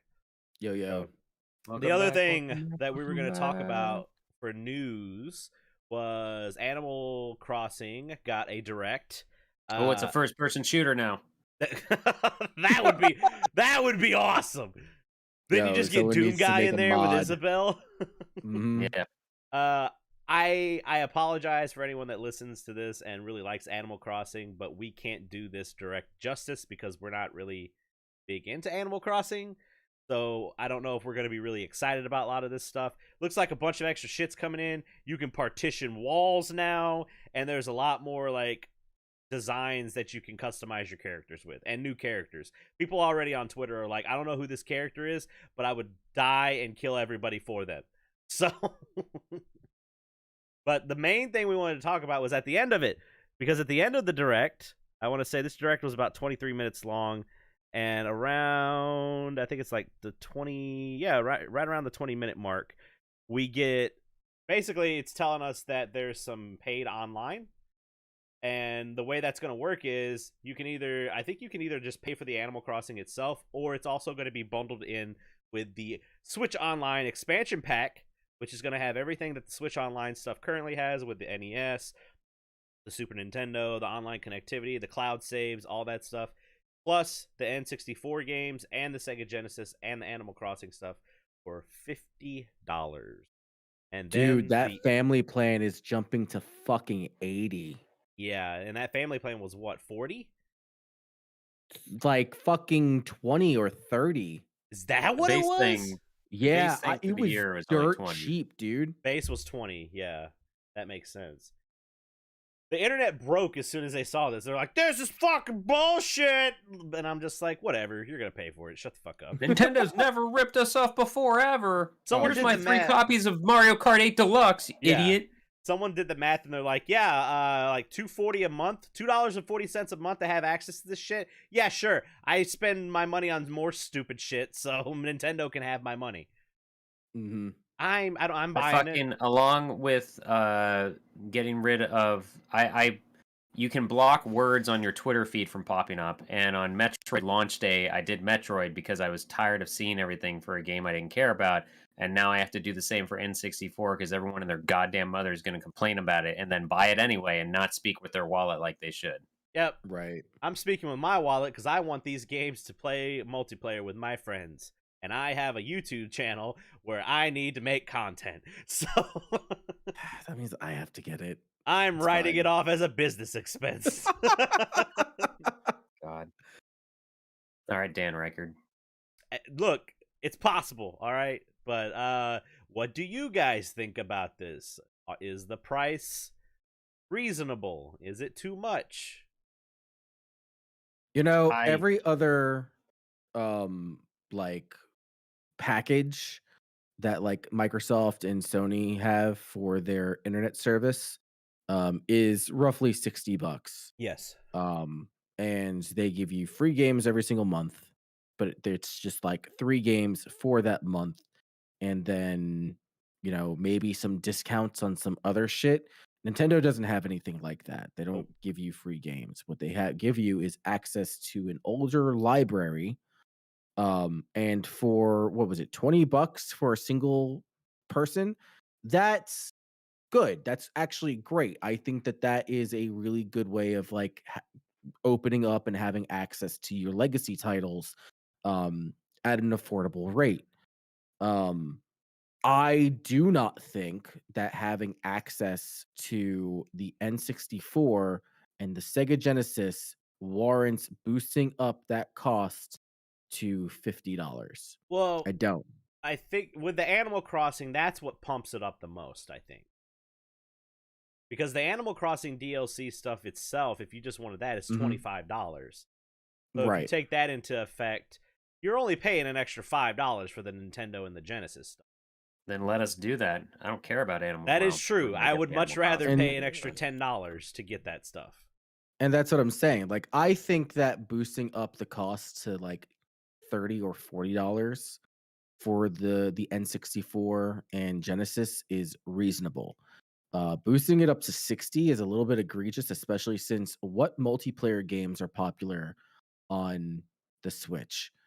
Animal Crossing is obviously one of them.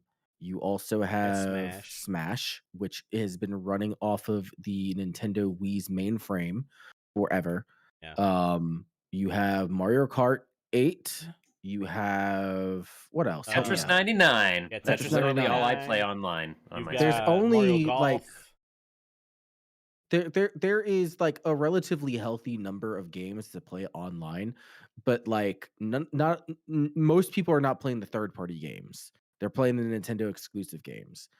I just personally don't think that it warrants a $60 price tag, and especially for me because like my son is starting to play video games. Like he's starting to go online and playing video games.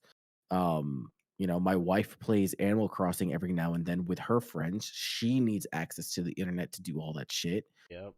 And a family plan for $80. I mean, yeah, it's better than buying two fucking uh access keys or whatever the fuck it is, subscriptions. Yeah. But that's still 80 fucking dollars. And what am I actually getting? I You mean, know? it doesn't matter because we're gonna pay it anyway. So like, It's at the end, it's the principle of the matter, though. it's the whole, bite the bullet, kiss the ring type shit. I'm not convinced by the total value of it. A lot of people are You know what I saying too, the mean? total value right now might not be worth it, but they might start. The first thing is Sega Genesis shit has been released on everything. Right. That's the fucking I already have a fucking Sega Genesis Mini. Why I do have I it on need that? Steam. Like, None of the mini and the Steam games do not have online multiplayer in any way. that is This true. does. Yes, that is true. Okay. Valid. That is true. That's the same with the N64. Yeah, if I had an option to where like I didn't need the Animal Crossing and it went from $20 to $30 a year, it's still I would be fine with that.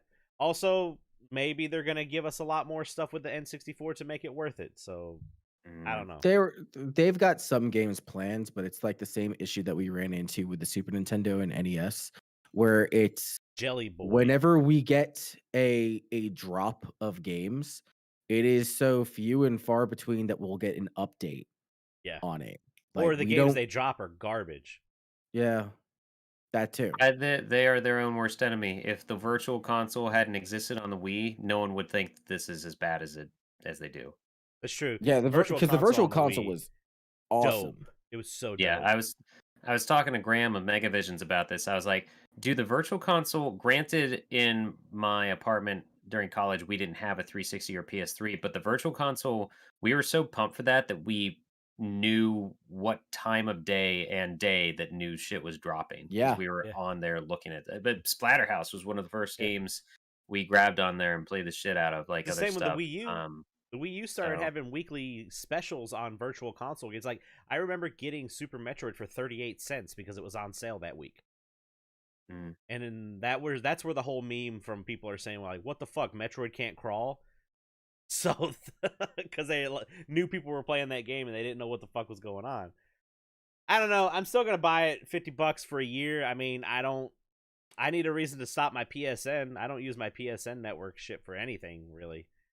Unless I, make videos or something like that, or we do. Oh well, that's not true. I use Rocket League, so fuck.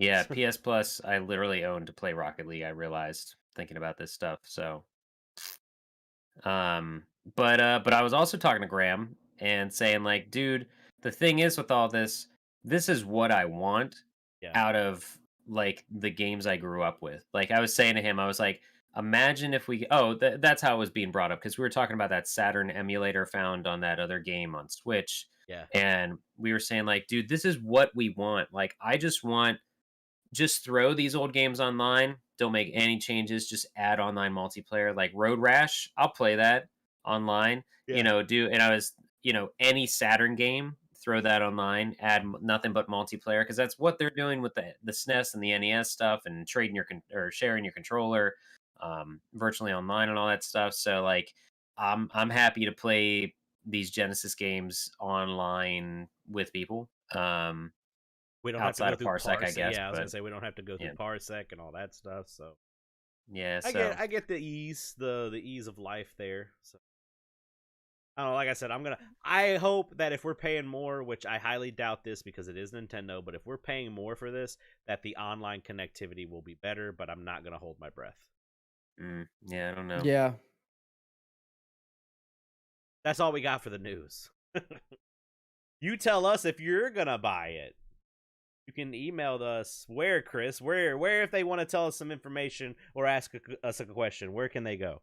Join the fucking Discord. Or email us. But yes, join the fucking Discord. Yes. Nobody emails. Nobody emails anymore. Do we have, Nobody. do we have any questions this week, Chris? Yeah, we do. We got two. Okay. First one from Sailor Corellia. Was there anything at the con that you wished you would have bought but didn't/couldn't? I mean, I said the Virtual Boy and the 3DO were very, very appealing, especially the 3DO because I think it was only going for 160. And that was for I think the front loader. They had a top loader there too, and I think that was going for 180, but I don't remember. I might have the prices uh flipped. Yeah. Yeah, I didn't look around too hard. I mean, if I had money to burn, maybe I would have got that Metalhead 32X game. There Mhm. were some Saturn games here and there. There were some Sega CD games here and there. Nothing specific though, because I just didn't want to support those prices. Yeah, Really. I understand that. So And there wasn't. Yeah. I didn't What's that? go, but my regret from 2 years ago was the big Cool Spot plushie. So there we go. Bro, I'm looking up that cool spot plushie on eBay. The closest one I could find was like $180. Don't tell me that it was a bad investment, like that it actually went up in value too. That just fuck you. All right. Because first of all, that thing was dirty, and I was gonna have to go get that thing cleaned when I got That is home. true. I'm pretty sure there was a cum stain on it. I don't know about that, but the white spots were brown, and I don't like that. So, all right. Amen. What else we got? Question 2, Zombie Paper asks, I heard that PAX West's turnout was fairly good this year compared to previous years. How is TooManyGames compared to previous years for vendors and attendees? I guess you guys kind of already answered that. We did. I mean, turnout was really strong. I saw a lot of. I watched there was, Sombra's video, and there was a lot of people there. There was a lot of people there. The vendors were a little bit short. I mean, there was a lot of space in the aisles. Oh, one thing that we didn't talk about, like we were right across from gold and silver appraisals, which is Pawn Stars. And Oh, wow. Chumley's fat fucking face was right across from us the entire Isn't time. he a criminal? I don't think he's a criminal. I don't I know don't think about he's a that. criminal. He I has know the guy apparently- arrested. Who fucking isn't at this point? I guess he has a video game too, or something. Because he was Chumley's Adventure. It has a and dog. Okay, I also heard Wada Games was there too. Did you go take a dump on their? That was the booth that he was at. Oh, okay. No. He wasn't at Wada Games. He was at Gold and Silver Appraisals or whatever the fuck it is. The pawn shop name. Yeah. But Wada Games was in the middle aisle. They were only there for a day. I don't know if they made any money. I wouldn't expect them really to make money there. I thought, weren't they just like making face or something? I don't know. Like I didn't. Maybe they got booed out. So notable. I mean, Heritage Auctions was there as well. That's weird too. And they left on Saturday as well. So I don't know. It was interesting. Yeah, they probably didn't get as much traffic as they were hoping, so they just fucking bounced. Good. Don't give them any fucking traffic. Yeah, but the panels were pretty light though. I didn't see a damn thing I cared about. Were there any musical guests? Oh yeah, Psycho Stick. Oh, that's right. And Rex Viper. Yeah. Played. Okay. But no, there were definitely bands. There were bands and groups and whatever. But and there were panels, but there was not. I feel like if anything, there was a shortage of interesting panels this year. So maybe it was harder to get actual. It was like the usual suspects. Out. So like yeah, I mean it was Cinemassacre and Screenwave Media everywhere, which is because it's their convention essentially. So. And then besides that, you also had fucking Scott the Wise, which I gave him a magazine. Oh yeah, he's got like a lot of shit going on right now, like good shit. He's got like a TV show. He blew up during the pandemic. He blew up as a result of the pandemic, basically, I guess. Yeah. And then Spawn Wave had a panel with That's right. Yeah, the whole Spawnwave. Spawn Yeah, Wave and Friends bullshit. forgot about Spawn. It just dawned on me who Spawnwave was. I forgot. They were there. So Happy Adam NAS Korlick Punk was there. We ran into him the Adam first Korlick. day. I did not get to meet him again because I wasn't there Friday. He ended up like I guess our crew ran into him in line to get into the hall. Oh, okay. And then as as everybody's BSing with him, he ended up calling. We have an interview in the latest issue with Corey Marshall, who Yeah. did the voice of Shenmue, did the voice of Shenmue, did the voice of Rio in Shenmue. Apparently Adam Korlick just fucking called him on the phone and was like on a speaker call with him, and he was like, "Hey, can I get one of those issues since I was in it?" We're like, "Yeah, we were gonna give you one, but Oh, yeah." nice. That's pretty So, cool. yeah, Yep. maybe they should get him a panel there or something. Maybe. So no, there was no Megavisions panel this year, so that's why there was nothing. It would have just Boy. been us just talking shit the entire time. That's what it would have been. Yeah, probably. So not. I mean, the turnout. It was a lot light. I mean, it was pretty. It was big. It was a good turnout considering everything that's happening in the world. But I felt that the panel was light. I think they didn't have as many guests, but maybe also because it's just post lockdown. So yeah, I mean it's getting bigger. It's only getting bigger, and they did not have as much floor space this year, so that might have been why there was not as much going on overall. But yeah, it's going to get Magfest is going to be bigger. huge. Yeah, Yes. probably. Yeah. So There we go. That's come all we back got next for time, questions. folks. So Yep. yes, excited. I didn't get my con jitters out. Like, so this first like when I go to Magfest, you guys are gonna be like, oh, we did this like 2 months ago. I'm gonna be like, let's fucking go. Like, we're not sleeping. We're playing. We're doing shit all the time. So Yep. You're not driving back, so yeah, you go have fun with that. that's true. I ride everywhere, and then I get a plane ride home. So Yeah. All right, Chris, what are you doing this week? I'm getting back into the swing of things because like the last week has just been fucking draining. Just going back into working on some YouTube shit and getting issue 2 set up. So that's the plan. Good. Scotty, what about you? Yep.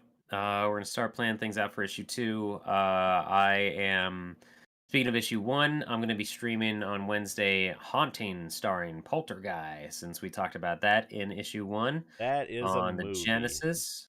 Or What? a movie. I'm sorry, that is a game. I don't know why I said a movie. My bad. But that should be fun. And trying to think of what else. We're starting to figure out what we're gonna do for Extra Life Day for streaming, so we can hit our $2,000 goal. Oh, I did. I did swing by the Extra Life booth at TooManyGames. I forgot to mention that. I just kind of popped in there because I was on the way to the Saturn Bomberman tournament. I was like, "Hey, we did this thing. Look how much we've raised. We're hoping to raise 2,000. Can I have a wristband? Cool. See ya." Cool. See you. Bye. So yeah, they were cool. They were like, "Yeah, you guys are definitely you're gonna surpass that." So that's thank you for what you do. And I said, "Thank you for what you do," and it was cool. But that's really. I mean, we're gonna be watching Army of Darkness for the next Static Zone podcast. But that episode where we did talk about Galaxy of Terror is gonna be out on Monday. So by the time you hear us talking about this right now, it's already out there. So please follow us on Twitter.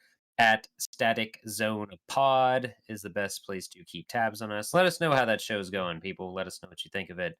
Definitely.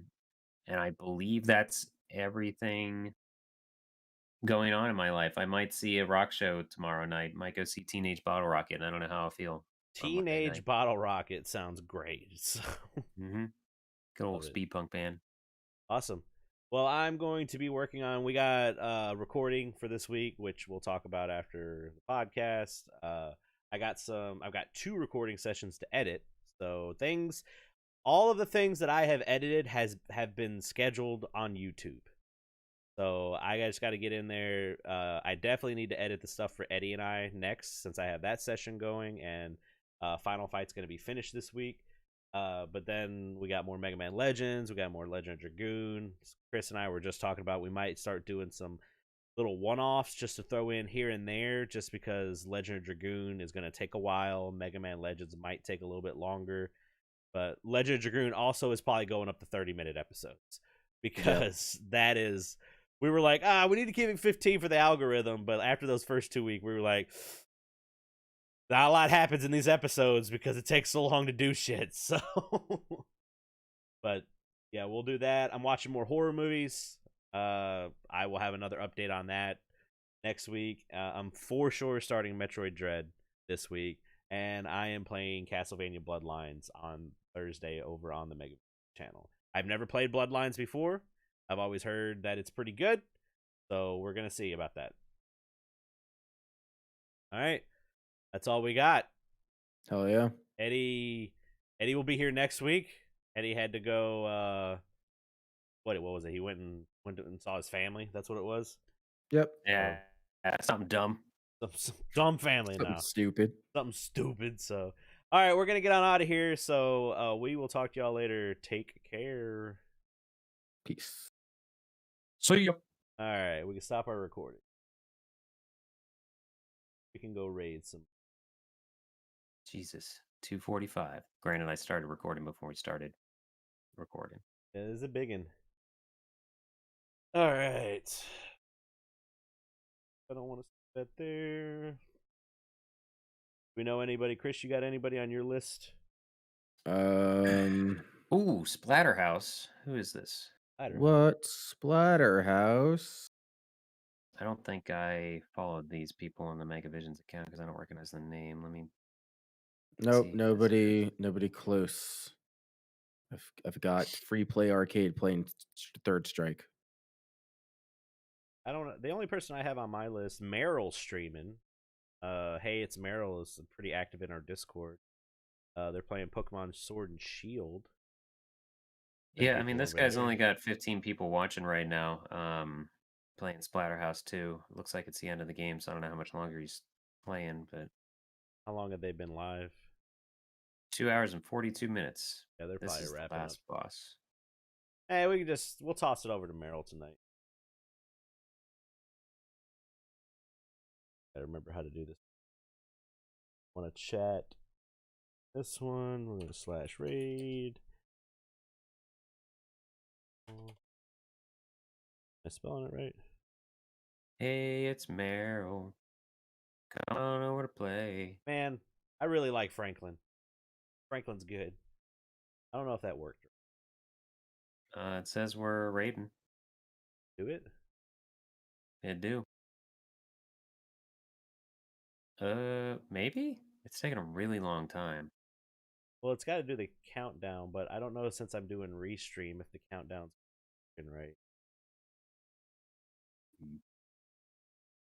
That's one of. Hey, it's Meryl. All right. Oh god, and then it's gonna take forever to log into this. What the fuck? To log into what? I need to log over into the Twitch channel. Fuck it. Why it doesn't let me? It's actually load?